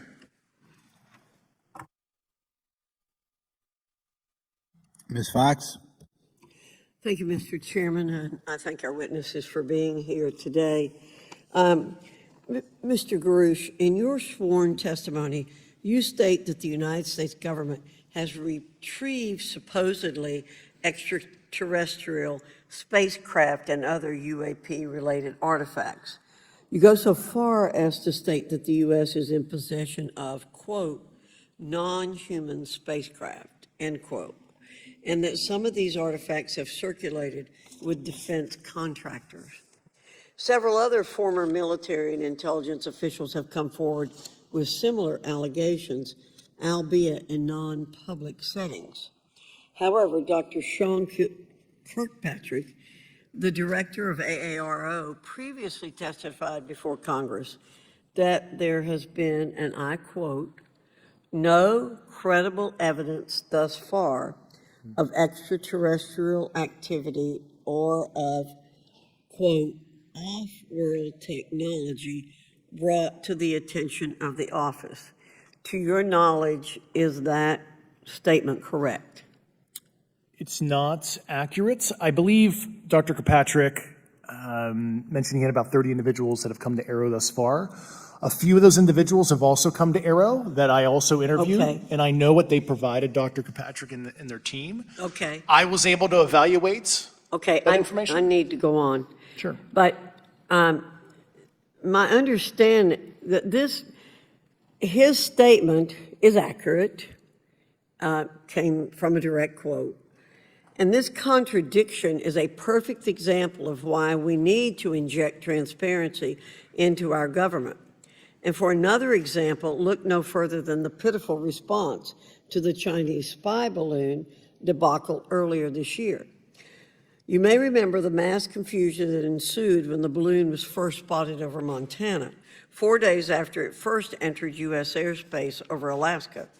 The Biden administration's initial inability to address the object grew into a continuous series of embarrassments. After news of the balloon reached the mainstream media, we were assured that the balloon posed no threat to our security. However, after the balloon was allowed to transit the entire continental United States, fighter jets were scrambled off the coast of South Carolina to shoot it down. This flip-flopping and obfuscation caused needless confusion, fear, and panic across the country. It's my hope, Mr. Chairman, that this sort of confusion will not be repeated. We should investigate the extent to which elements of our government possess or do not possess information that is of critical value to the American people. We owe it to the citizens of this nation to make sure that our government is transparent and accountable. We must make sure that our government provides answers, and Congress must do its duty to solicit those answers. With that, Mr. Chairman, I yield back. Yeah, Mr. Frost. Thank you, Mr. Chairman. In 2022, NASA announced that it was commissioning an independent study team to examine UAPs. The NASA team is comprised of scientists across different fields, as well as former astronauts and pilots. In May, the independent study team held its first public meeting, which included the perspectives from NASA senior leaders, as well as perspectives from the Department of Defense and intelligence agencies. The NASA study team is also expected to release its first report pretty soon, and I think it's safe to say that we all eagerly await its results. Mr. Graves, how might NASA's research influence the commercial industry regarding safety in UAP? I think NASA has a big role to play as far as commercial aviation safety, and it's one of their original charges as an organization. One of the recommendations that have been put forward is to utilize their existing aviation safety reporting system to serve as a short-term fill and trusted platform for pilots that want to report on UAP. It also has built-in analytics capability and is funded by Congress. Gotcha. And also, Mr. Graves, are there any other industries that may be influenced by the NASA research on UAPs? And if so, how so? Well, I think there is a large swath of commercial capabilities that could be brought to bear on this topic, from space-based or ground-based sensor systems that are available open source or through commercial marketplaces. And I think NASA's work, as they work to identify and highlight specific parameters that can be found, we can take that information and promulgate this through the public sector so that we can have a more open conversation about what we're seeing. You know, in 2020, the Department of Defense released several videos of UAPs, including Mr. Freyer's experience, U.S. Navy pilots that recorded footage. In 2021, the Office of the Director of National Intelligence released a preliminary report on UAP events. NASA Administrator Bill Nelson stated that NASA would begin to investigate these events. In fact, I sit on Science, Space, and Technology Committee, and when we were doing a hearing with the NASA Administrator Bill Nelson, I asked, why NASA needed to be fully funded, and there were many great reasons, but one of them was actually had to do with UAPs. He actually mentioned, is there life out there? I don't know. And so either way, these actions ultimately led NASA to assemble the independent study team that I mentioned earlier. Also in 2021, Harvard University stood up the Galileo project to research and examine the origins of UAP. So it seems like both, from NASA and in the higher education community, because of the work that y'all have done and people standing up, I think we're seeing some of that stigma slowly going away. Mr. Freyer, do you believe that military pilots feeling empowered to share their UAP experiences has directly impacted the scientific community's research goals on this topic? I would say yes. I would say that, starting in 2017, when it actually came out, it took that stigma away. I mean, I've talked to multiple senators who said prior to that, if you'd have mentioned UAP, you'd have been laughed off the hill. And now we're sitting here today for a public testimony on what's actually going on. I'm hoping that this curve will be more of an exponential and we'll get more and more transparent to the level that we can. Yeah. And I mean, it's important. I couldn't imagine, I'm not a pilot, but I used to fly gliders in Civil Air Patrol. Huh? Yeah. Pilot? And so either way, I mean, I couldn't imagine, being in the glider and seeing something, and then not feeling like I had the agency to talk about it. Mr. Graves, can you discuss the importance of seeking scientists to sit on your advisory board? Absolutely. I think ultimately this is going to be a scientific problem. And not only that, it's also an engineering problem. I've been working with the American Institute of Aeronautics and Astronautics to help them stand up a UAP integration committee to help integrate their engineering prowess into this problem. And so, yes, very much. I think this is an engineering and scientific problem as much as a national security problem. And how might Congress help to facilitate partnerships between the scientific community and the UAP focus groups within government? Well, I think one of the things they can do is to have these types of hearings to communicate to the public that this is a topic of interest. I think that there is a pseudo market, if you will, of interested capabilities and talent that want to approach this topic. And we're seeing that start to grow now. So I think continued conversation, reduction of stigma is going to allow that to flourish and allow answers to help generate themselves. 100%. Well, thank you all for being here and thank you for your work. I think it's important that we keep our top scientific minds focused on this issue and look for ways to increase collaboration. Thank you so much. I yield back. Mr. Comer. Thank you, Mr. Chairman. Let me say I want to thank you for having this hearing, and I want to thank Mr. Burchett and Ms. Luna for leading this hearing. And with that, I yield my 5 minutes to Mr. Burchett.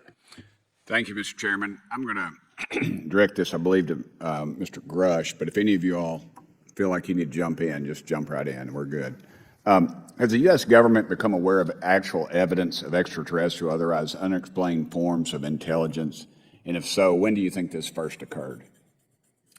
I like to use the term non-human. I don't like to denote origin. Keeps the aperture open, both scientifically. Right. Certainly, like I've discussed publicly previously, 1930s. Okay. Can you give me the names and titles of the people with direct firsthand knowledge and access to some of these crash retrieval programs, and maybe which facilities, military bases the recovered material would be in? And I know a lot of Congress talked about we're going to go to Area 51, and there's nothing there anymore anyway. It's just and we move like a glacier. And as soon as we announce it, I'm sure the moving vans would pull up. But please. I can't discuss that publicly, but I did provide that information both to the Intel committees and the Inspector General. And we could get that in the SCIF if we were allowed to get in a SCIF with you. Would that be probably what you would think? Sure, if you had the appropriate accesses, yeah. What special access programs cover this information, and how is it possible that they have evaded oversight for so long? I do know the names. Once again, I can't discuss that publicly and how they've evaded oversight. In a closed setting, I can tell you the specific tradecraft used. All right. When do you think those programs began, and who authorized them? I do know a lot of that information, but that's something I can't discuss publicly because it's sensitive. All right. If any of y'all want to jump in on any of this, you're more than welcome to. What level of security clearance is required to fully access these programs? Well, anybody who has... And I say that because myself, Representative Gates and Representative Luna were basically turned away at one point at Eglin. So please go right ahead. Certainly a difference between member access and, say, somebody like me, but anybody who has a TSSCI clearance and meets the eligibility criteria, the access adjudicative authority should be able to grant you access. Mr. Burchett, if you'll yield, so just to put a fine point on that, there's nothing that you're aware of that's above special access program classification. It's a misnomer that there's anything actually above top secret. Executive Order 13526 delineates the classification levels. Right, but I draw a point on that because we can have access to those programs, and so the notion that we're not being given that access sort of defies our typical muscle memory here in Congress. Thank you, Mr. Burchett. I'll yield back to you. Thank you, Mr. Gates. Along those lines, Title 10, you may not know this or not, but Title 10 and Title 50 authorization, they seem to say they're inefficient. So who gets to decide this, in your opinion, in the past? It's a group of career senior executive officials, Okay, are they government officials? both Or- in and out, Do what? both in and out of government, and that's about as far I as I got can you. go there. All Yeah. right, well, that leads to my next question. Which private corporations are directly involved in this program? How much taxpayer money has been invested in these programs, to your knowledge? I mean, we know we audit the Pentagon every year, and I've been here 5 years, and they failed the dadgum thing every year. They lose over $1 billion a year, we think, and I was told the Department of Defense maybe 60% of their assets are unaccounted for, whatever the heck that means. In the public sector, you go to jail for that kind of crap. So tell me. Yeah, I know when I'm $1 off of my DTS travel voucher, I get hammered, but seems like it doesn't work the other way, If you right? sell over Yeah. if you sell over $600 worth of stuff on eBay now, you get a call from the IRS. So please, what corporations? Yeah, I don't know the specific metrics towards the end of your question. The specific corporations I did provide to the committees in specific divisions, and I spent 11 and a half hours with both Intel committees. So. Okay, has there been an active U.S. government disinformation campaign to deny the existence of unidentified aerial phenomena? And if so, why? I can't go beyond what I've already espoused publicly about that.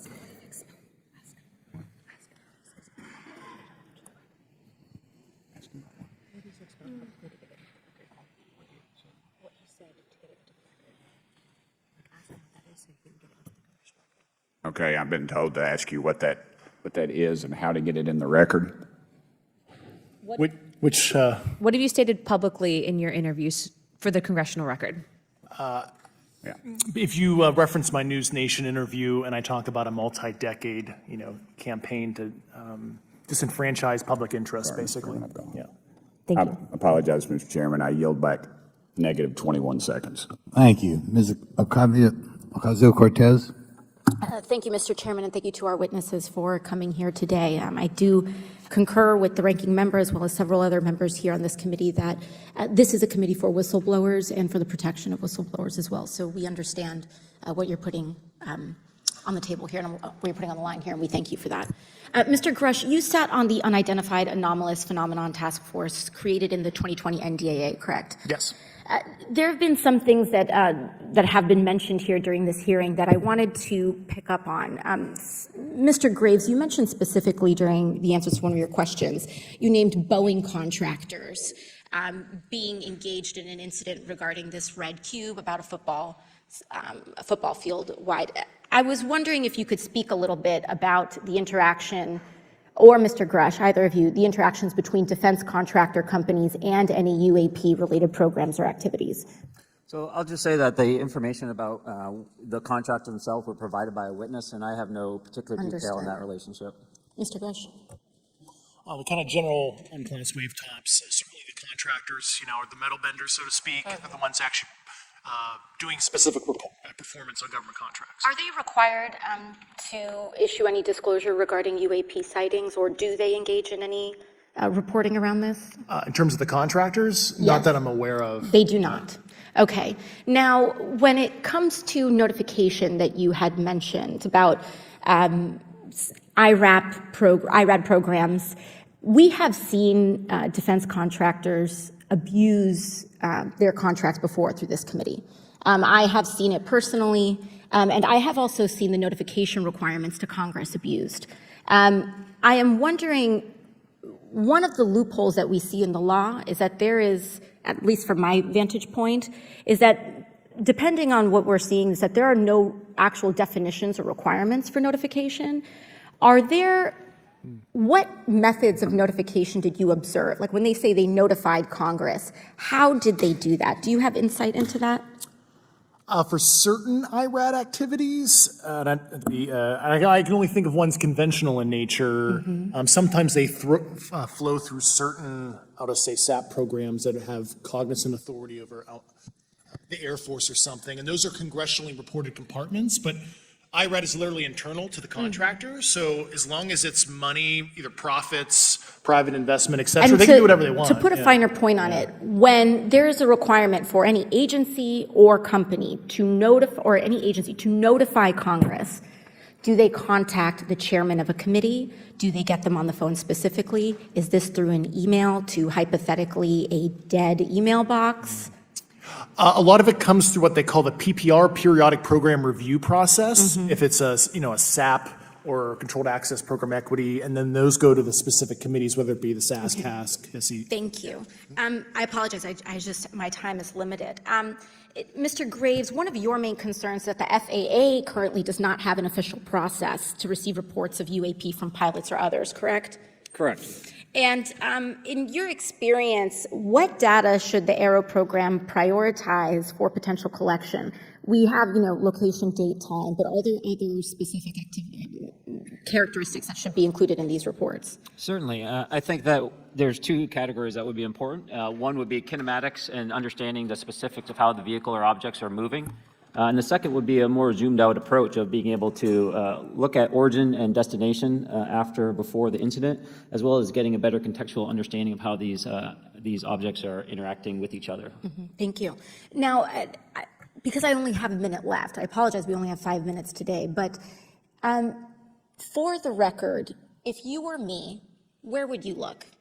Titles, programs, departments, regions, if you could just name anything. And I put that as an open question to the three of you.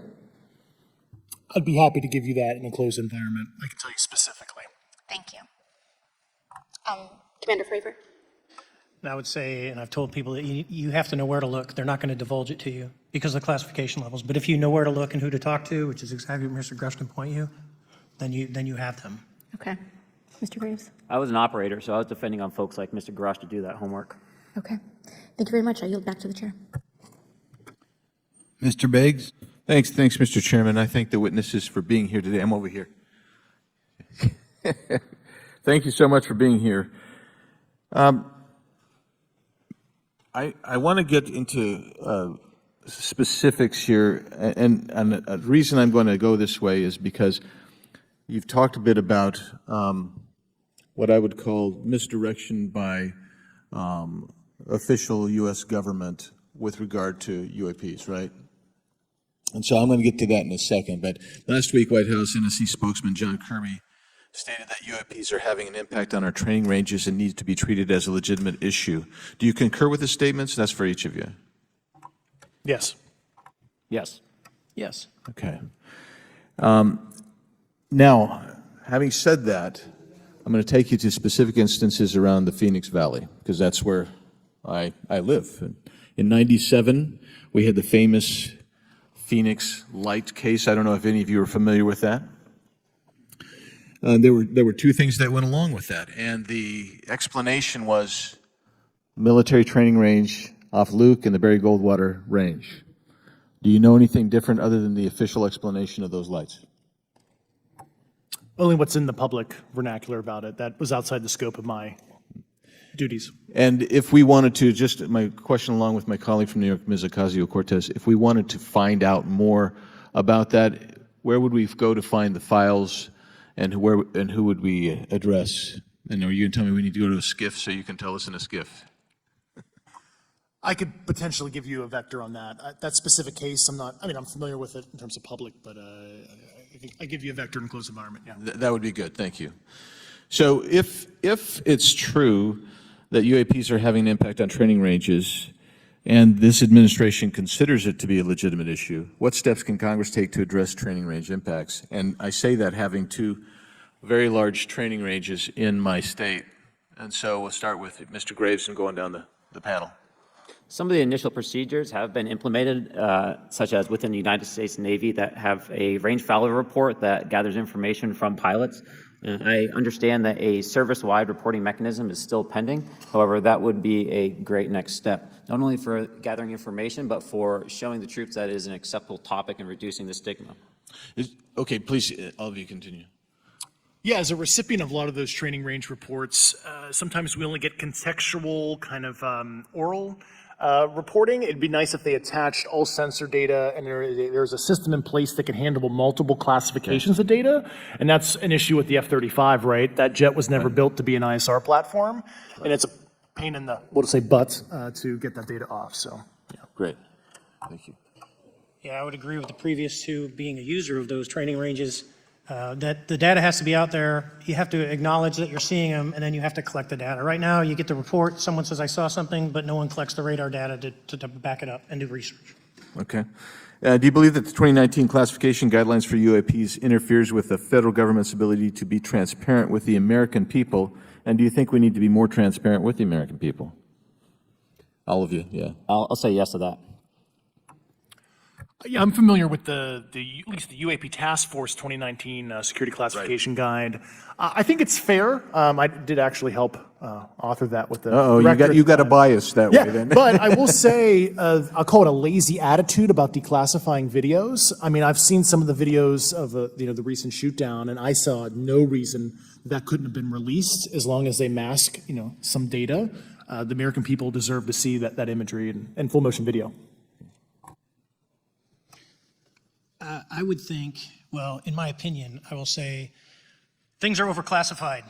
I know for a fact the video or the pictures that came out in the 2020 report that had the stuff off the East Coast, they were taken with an iPhone off the East Coast. A buddy of mine was one of the senior people there, and he said they were originally classified at TSSCI. And my question to him was, what's TSSCI about these? They're an iPhone literally off the vacapes. That's not TSSCI. So they're overclassified, and as soon as they do that, they go in a vault, and then you all have to look for them. Yeah, so with the overclassification, that may be one way. Are there other ways that the DoD or intelligence agencies are keeping this information from the American people or even from Congress? I think part of that has been not encouraging reporting. If the problem is not something that can be measured, it's not something that's going to be fixed. Okay, very good. Well, I'm out of time, and I thank you, Mr. Chairman, and I yield back. First of all, without objection, Representative Nick Langworthy of New York has waived on the subcommittee for purpose of questioning witnesses at today's subcommittee hearing. And then we go to Mr. Burleson. Thank you, Mr. Chairman. Appreciate you guys coming out today, testifying. Look, I've been here for 6 months, and I'm pretty skeptical. I don't trust anything in this town. And so I think that's because I'm from Missouri. You've got to show me, right? With that being said, there's been a lot of things that have been said in the public, Mr. Grusch, and so I want to get down to, if we can, some specifics, right? So at one point you had said that there has been harmful activity or aggressive activity. Has any of the activity been aggressive, been hostile in your reports?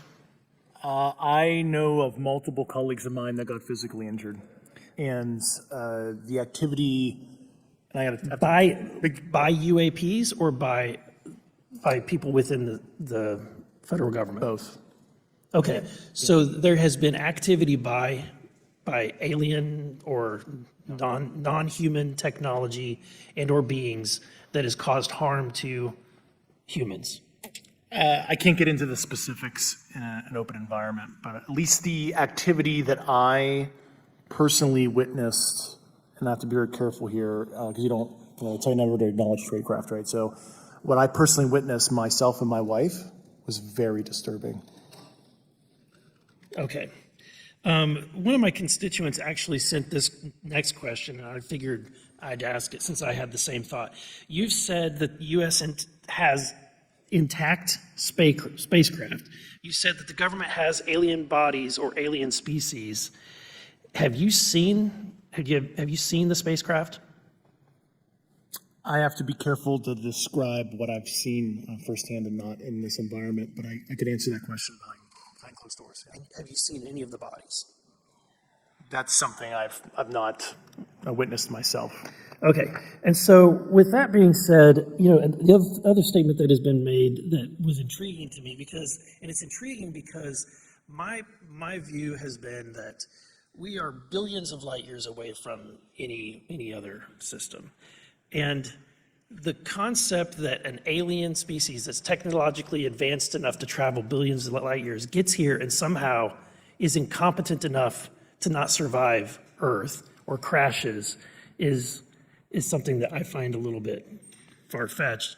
And with that being said, you have mentioned that there's interdimensional potential. Could you expound on that? Yeah, to answer your first question, and I'm here as a fact witness and expert, but I will give you a theoretical framework at least to work off to kind of espouse crashes, regardless of your level of sentience, right? Planes crash, cars crash, n number of sorties, however high, a small percentage are going to end in mission failure, as we say in the Air Force. And then in terms of multidimensionality, that kind of thing, the framework that I'm familiar with, for example, is something called the holographic principle. It derives itself from general relativity and quantum mechanics, and that is if you want to imagine 3D objects such as yourself casting a shadow onto a 2D surface. That's the holographic principle. So you can be projected, quasi-projected from higher dimensional space to lower dimensional. It's a scientific trope that you can actually cross, literally, as far as I understand, but there's probably guys with PhDs that we could probably argue about that. But you have not seen any documentation that that's what's occurring. Only a theoretical framework discussion. Yes. Okay. Okay. Occam's razor is that these aircraft, have they been identified that they are being produced by domestic, military and contractors? Is there any evidence that that's what's being recovered? Not to my knowledge, plus the recoveries predate a lot of our advanced programs that I previously am witting of. So, would it be safe to say that there could be a scenario today where you have an aircraft that crashes and because it's been involved in one program from one federal agency, but the agency that retrieves it is not aware of that program, and to them it appears alien in origin? I mean, that's a hypothetical situation. I'm not aware of any historical situation that would match that you described. So You're not aware, it has not happened that you're aware of? that I'm aware of. Thank you, Mr. Chairman. I yield back.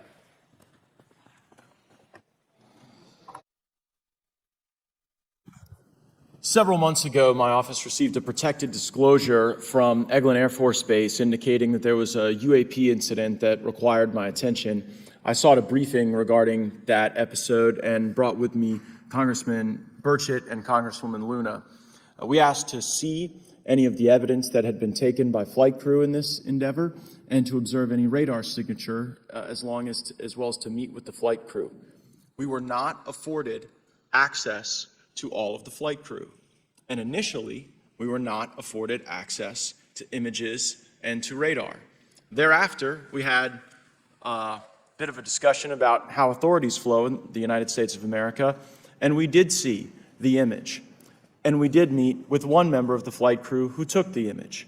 The image was of something that I am not able to attach to any human capability, either from the United States or from any of our adversaries. And I'm somewhat informed on the matter, having served on the Armed Services Committee for 7 years, having served on the committee that oversees DARPA and advanced technologies for several years. When we spoke with the flight crew, and when he showed us the photo that he'd taken, I asked why the video wasn't engaged, why we didn't have a FLIR system that worked. Here's what he said. They were out on a test mission that day over the Gulf of Mexico, and when you're on a test mission, you're supposed to have clear airspace. Not supposed to be anything that shows up. And they saw a sequence of 4 craft in a clear diamond formation for which there is a radar sequence that I alone have observed in the United States Congress. One of the pilots goes to check out that diamond formation and sees a large floating, what I can only describe as an orb. Again, like I said, not of any human capability that I'm aware of. And when he approached, he said that his radar went down, He said that his FLIR system malfunctioned and that he had to manually take this image from one of the lenses, and it was not automated in collection as you would typically see in a test mission. So I guess I'll start with Commander Fravor. How should we think about the fact that this craft that was approached by our pilot had the capability of disarming a number of the sensor and collection systems on that craft? Well, I think this goes to that national security side, and you can go back through history of things showing up at certain areas and disabling our capabilities, which is disheartening. And for us, I mean, like I said, it completely disabled the radar on the aircraft when it tried to do it, and the only way we could see it is passively, which is how he got that image. So I think that's a concern on what are these doing, not only how do they operate, but their capabilities inside to do things like this. And how should we think about four craft moving in a very clear formation, equidistant from one another, in a diamond? In all of the phenomenon, perhaps, Mr. Grave, that you've analyzed, have we ever seen multiple craft in a single formation? I have one particular case, and that was during the gimbal incident. The recording on the AT FLIR system shows a single object that rotates. You hear the pilots refer to a fleet of objects that is not visible on the FLIR system, and that was something that I witnessed during the debrief as part of the radar data on the situational awareness page. I would like to add, however, Congressman, there's a small bit of anger, I would say. I would feel that those pilots are still facing that difficulty in reporting this topic, and they don't have the tools to be able to mitigate this issue. It just goes to show how serious this is and why this is such an important issue for our pilots and for our nation.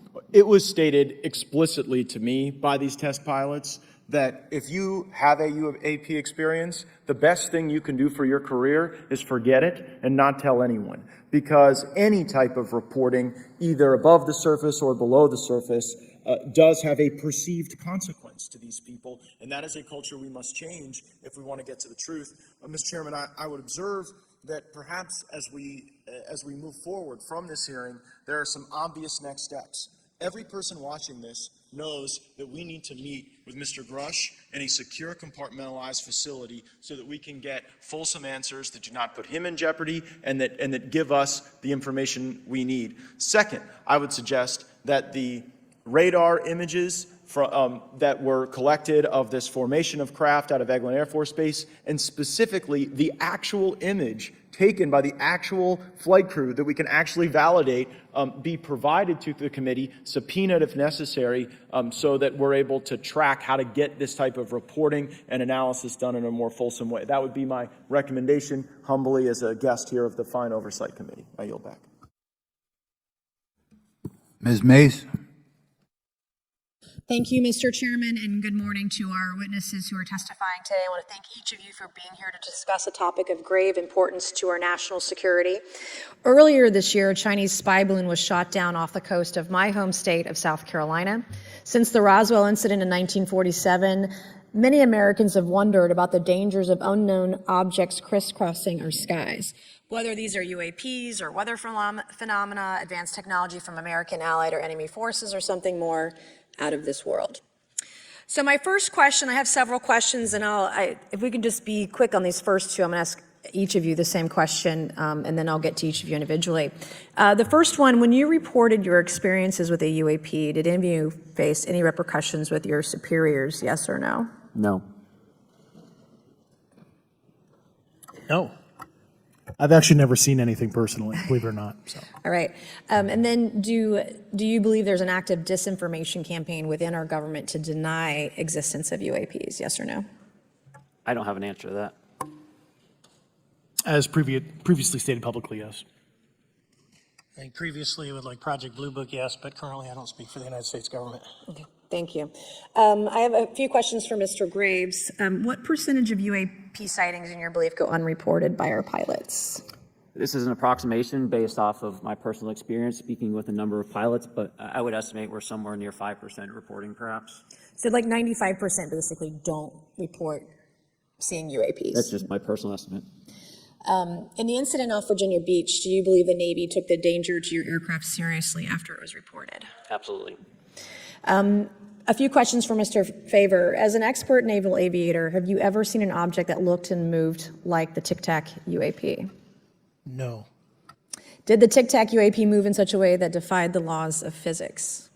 The way we understand them, yes. Many dismiss UAP reports as classified weapons testing by our own government, but in your experience as a pilot, does our government typically test advanced weapon systems right next to multi-million-dollar jets without informing our pilots? No, we have test ranges for that. It took over 15 years for your encounter with the Tic Tac to be declassified. Do you feel there was a good reason to prevent lawmakers from having access to this footage? No, I just think it was ignored when it happened, and it just sat somewhere in a file. Never got reported. In a drawer. It happens a lot up here. Shocker. Mr. Grusch, a couple of questions for you too, sir, this morning. What percentage of UAPs do you feel are adequately investigated by the U.S. government, of the 5% that are reported? I can only speak for my personal leadership over at NGA. I tried to look at every report that came through that I could triage, so. Do you believe that officials at the highest levels of our national security apparatus have unlawfully withheld information from Congress and subverted our oversight authority? There are certain elected leaders that had more information that I'm not sure what they've shared with certain Gang of Eight members or et cetera, but certainly I would not be surprised. Okay. You've stated that the government is in possession of potentially non-human spacecraft. Based on your experience and extensive conversations with experts, do you believe our government has made contact with intelligent extraterrestrials? Something I can't discuss in public setting. Okay, I can't ask when you think this occurred. If you believe we have crashed craft, stated earlier, do we have the bodies of the pilots who piloted this craft? As I've stated publicly already in my News Nation interview, biologics came with some of these recoveries, yeah. Were they, I guess, human or non-human biologics? Non-human, and that was the assessment of people with direct knowledge on the program I talked to that are currently still on the program. And was this documentary evidence, this video, photos, eyewitness? Like, how would that be determined? The specific documentation I would have to talk to you in a skiff about. Gotcha. Okay, so, and you may or may not be able to answer my last question, and maybe we get into a skiff at the next hearing that we have, but who in the government, either what agency, sub-agency, what contractors, who should be called into the next hearing about UAPs, either in a public setting or even in a private setting? And you probably can't name names, but what agencies or organizations, contractors, et cetera, do we need to call in to get these questions answered, whether it's about funding, what programs are happening, and what's out there? I can give you a specific cooperative and hostile witness list of specific individuals that were in those. And how soon can we get that list? I'm happy to provide that to you after the hearing. Super, thank you, and I yield back. Okay, now we have Mr. Langworthy, is he here? Okay. Thank you very much. I'd like to thank all of the witnesses for being here today to discuss this very unique topic. And I'd like to jump right into my questions, if you don't mind. Commander Fravor, can you briefly describe your background? Yeah, I was an enlisted Marine, Naval Academy graduate, Navy, flew for 18 years, got a master's from University of Houston, and I've worked in the private sector for the last, 16 years, 17 years. I do a lot of defense work. So really gold-plated credentials. Commander Fravor, we have all seen the floating Tic Tac video that you engaged with on November 14th, 2004. Can you briefly talk about why you were off the coast of San Diego that day? Yeah, we were at a workup with all the battle groups, so we integrate the ships with the carrier, the air wing with the carrier, and we start working. So we were doing an air-to-air defense to hone not only our skills, but those of the USS Princeton when they had been tracking them for 2 weeks. The problem was that there was never manned aircraft airborne when they were tracking them, and this was the first day, and unfortunately, we were the ones airborne and went and saw it. Do you remember the weather that day? Was it cloudy or windy or anything out of the ordinary on the Pacific coast? It was actually, if you're familiar with San Diego, it was a perfect day, light winds, no whitecaps, clear skies, not a cloud. It was, for flying, it was the best. Now, is it true that you saw, in your words, a 40-foot flying Tic Tac shaped object? That's correct, or for some people that can't know what a Tic Tac is? It's a giant flying propane tank. Fair enough. Did this object come up on radar or interfere with your radar or the USS Princeton? The Princeton tracked it, the Nimitz tracked it, the E-2 tracked it. We never saw it on our radars. Our fire control radars never picked it up. The other airplane that took the video did get it on a radar. As soon as it tried to lock it, it jammed the radar, spit the lock, and he rapidly switched over to the targeting pod, which you can do in the F-18. From what you saw that day and what you've seen on video, did you see any source of propulsion from the flying object, including on any potential thermal scans from your aircraft? No, there's none. There's no IR plume coming out. And Chad, who took the video, went through all the EO, which is black and white TV, and the IR modes, and there's no visible signs of propulsion. It's just sitting in space at 20,000 feet. In your career, have you ever seen a propulsion system that creates no thermal exhaust? No. Can you describe how the aircraft maneuvered? Abruptly, very determinate. It knew exactly what it was doing. It was aware of our presence. And it had acceleration rates. I mean, it went from 0 to matching our speed in no time at all. Now, if the fastest plane on Earth was trying to do these maneuvers that you saw, would it be capable of doing that? No, not even close. And just to confirm, this object had no wings, correct? No wings.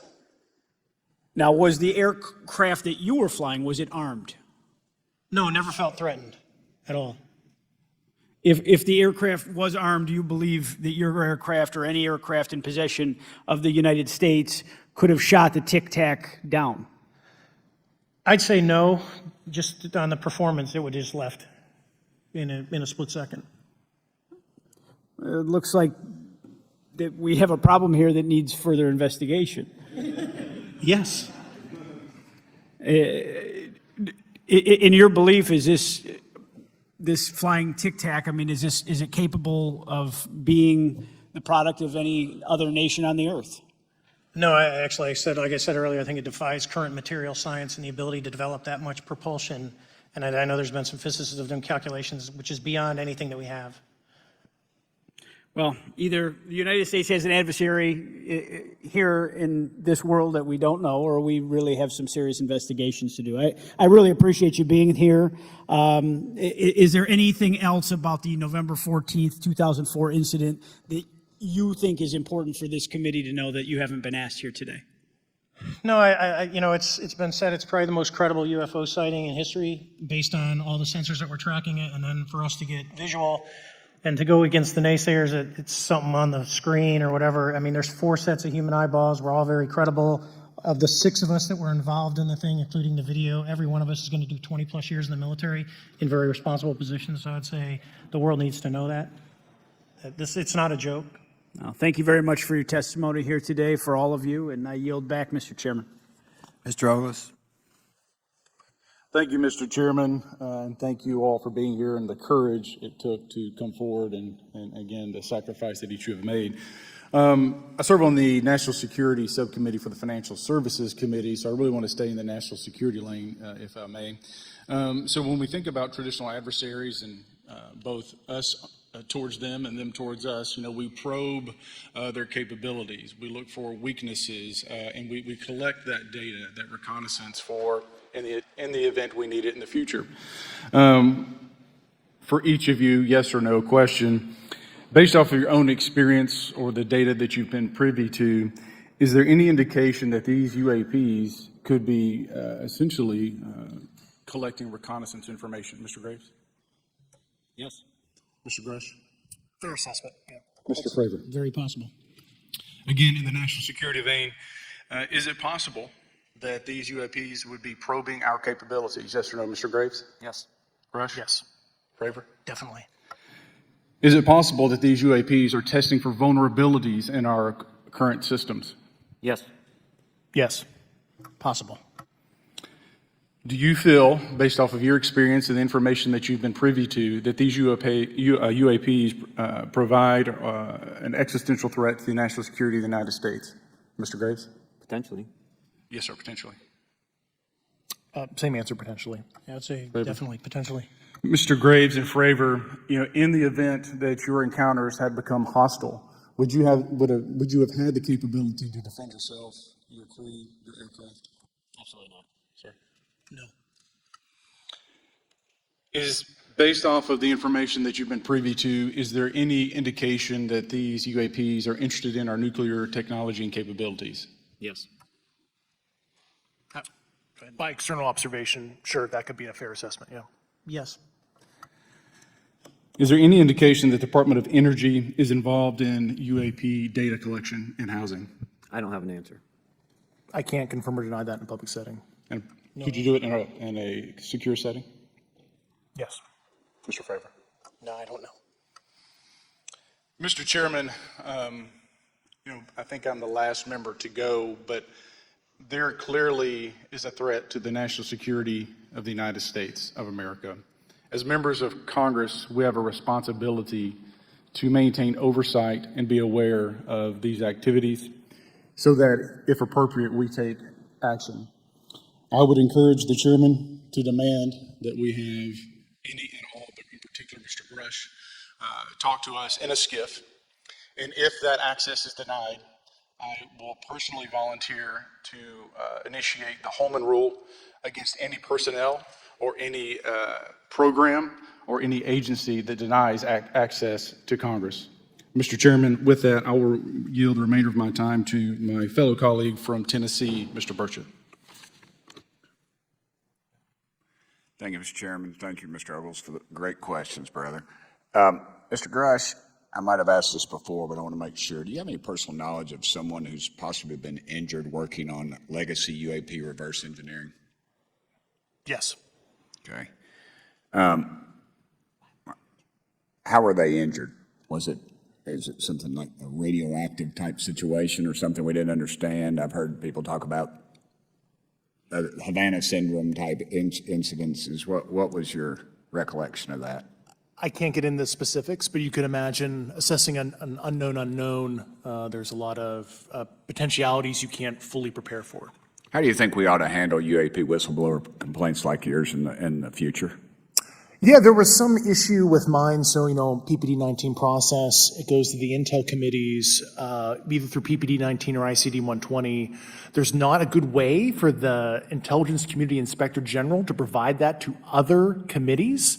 And I asked my information to be sent to the House and Senate Armed Services Committee because there are Title X equities at play, but there was no smooth process to do so. Yeah. It's a trash can. Are you aware of any individuals that are participating in reverse engineering programs for non-terrestrial craft? Personally, yes. Mm-hmm. You know any that would be willing to testify if there were protections for them? Certainly closed door and assurances that breaking their NDA, they're not going to get administratively punished for so. Yeah. I yield, Mr. Chairman. Thank you. We're going to do something a little bit out of the ordinary here. We're going to give 3 people a chance at an additional 3 minutes. So Mr. Burchett, do you want to keep going? Why don't you come back to me, Mr. Chairman? Ms. Luna, is she on that list? Sure. Chairman, I'd like to submit for the record an article by News Nation, and it follows Mr. Grusch's full interview for the record. Without objection. Thank you. Mr. Grusch, why is it that you refer to the phenomenon as non-human intelligence? Why deviate from the basis of extraterrestrial life?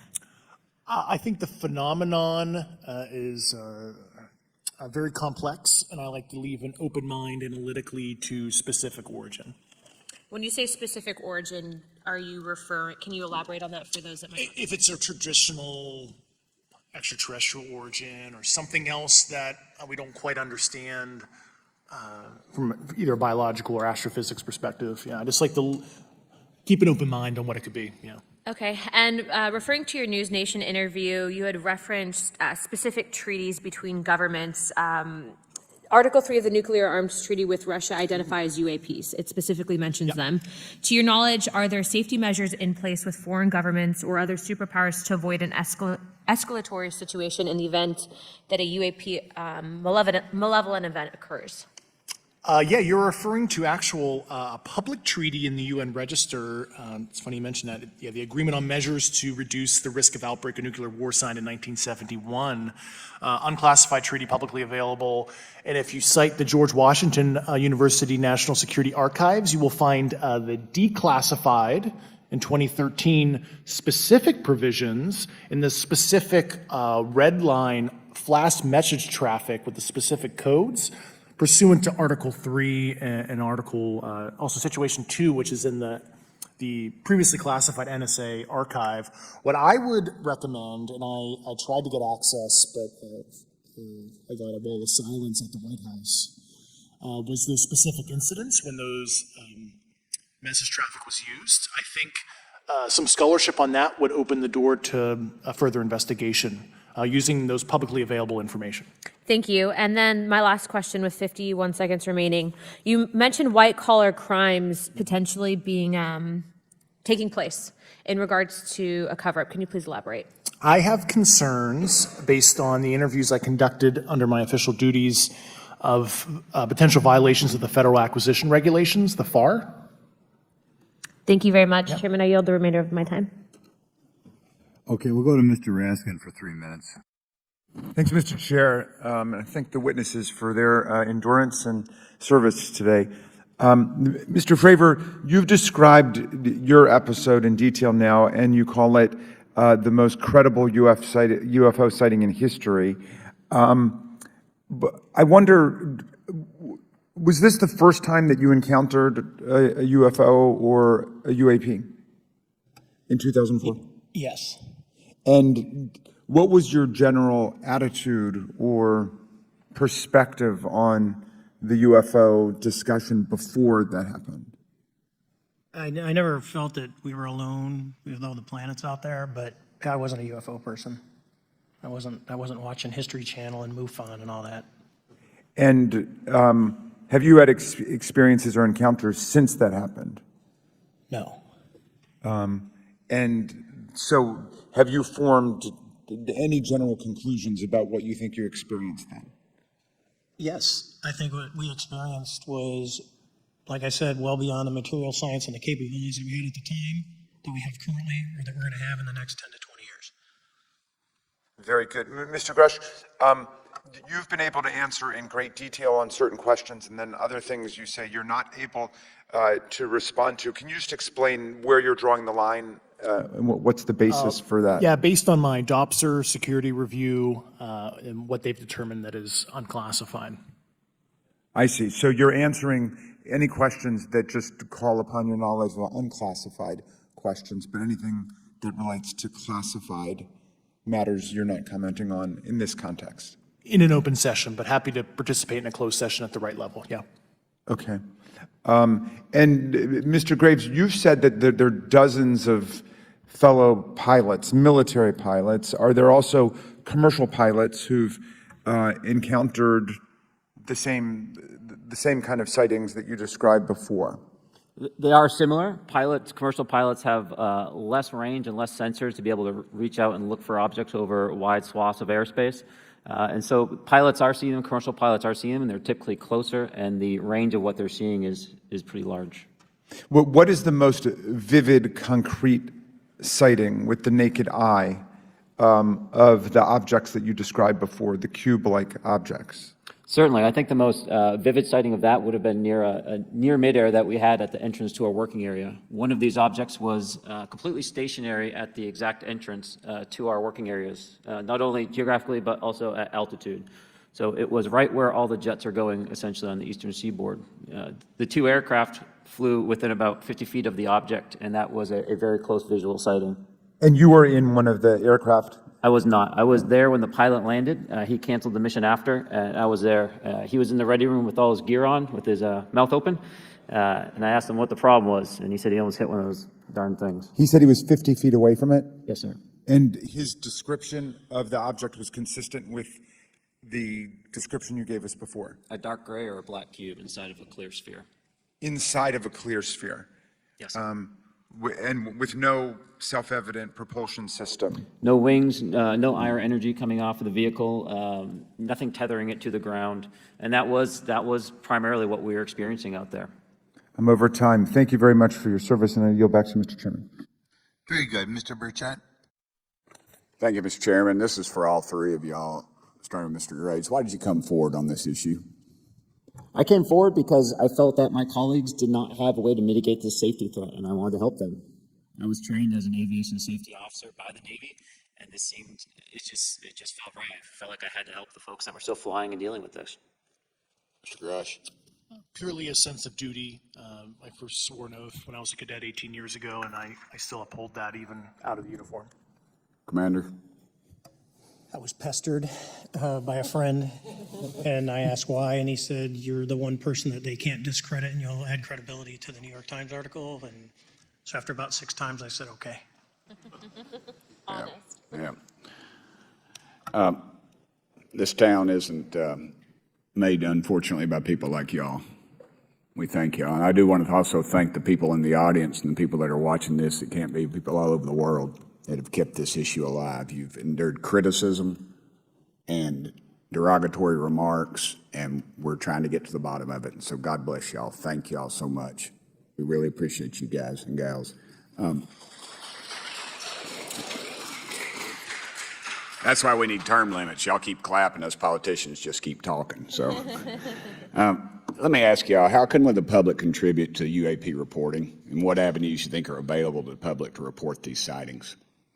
Well, right now, I don't think there is a lot of public options for every man to be able to report on this.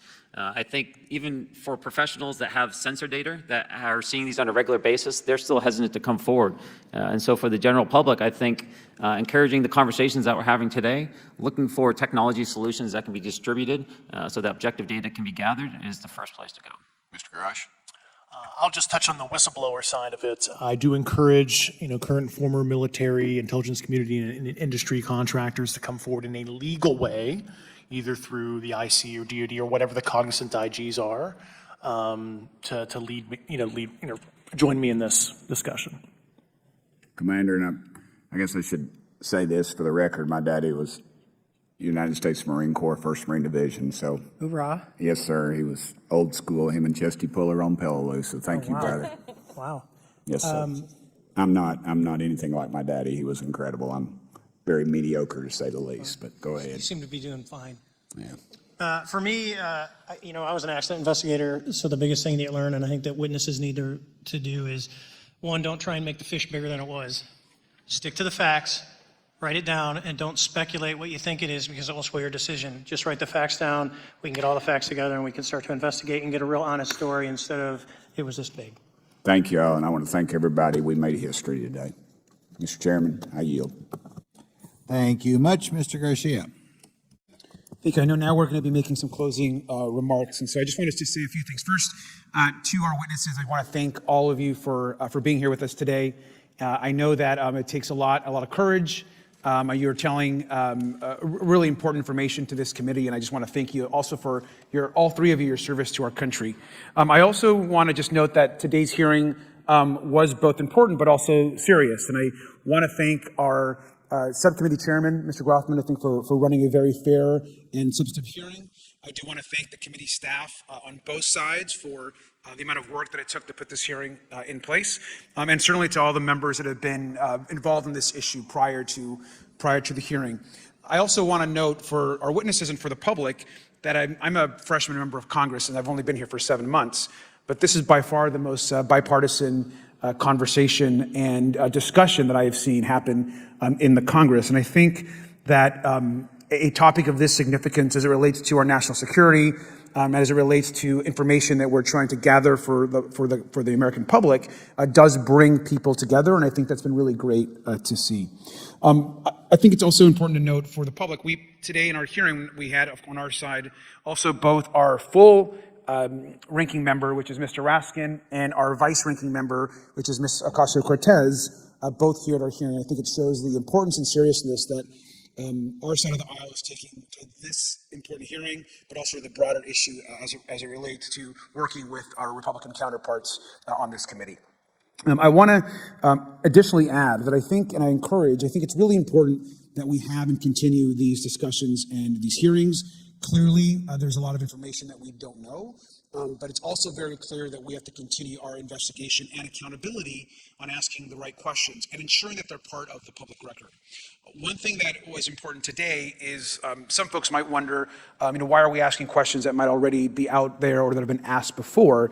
It's important that they're asked and put into the public record as it relates to this committee. And so I want to thank you for, answering some questions multiple times. I know, not just in maybe meetings you had with some members, but also here in the public.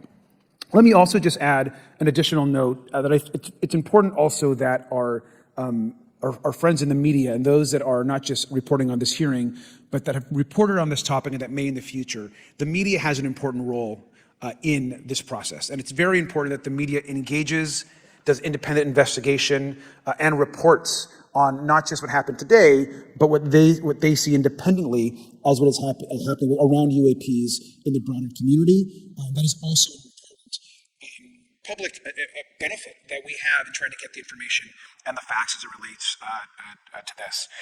Let me also just say finally that as a teacher and an educator and a longtime teacher and researcher, that I also really believe in following facts, in doing your homework, and in making sure that you follow science as we try to get as most information as possible. And so I want to thank you all for agreeing to do that today. Transparency is a cornerstone of government. We live in a vast galaxy, a lot of unanswered questions, and thank you all for being here today. Mr. Chairman. Thank you. I'd like to one more time thank Mr. Burchett and Ms. Luna for bringing this to our attention. It's a topic that has interested me since I was in school. It was a very illuminating hearing. Obviously, I think several of us are going to look forward to getting some answers in a more confidential setting. I assume some legislation will come out of this. Sure. I apologize, Mr. Chairman. I need to compliment the folks in my office that did a lot of the work on this. Rachel and Noah sitting behind me here. They're very quiet and humble, but if without them, this thing would not have come off like it did. So I apologize. Thank you. I think we're going to want to look into what we can do to make more of this information public. I think there's certainly a time period after which it should always be made public, and people have been concerned about these issues, like I said, since I was in high school. But in any event, I'd like to thank everybody who was here, sticking through the entire hearing. Without objection, the members will have 5 legislative days to submit materials and to submit additional written questions for the witnesses, which will be forwarded to the witnesses for their response. If there's no further business, without objection, the subcommittee stands adjourned.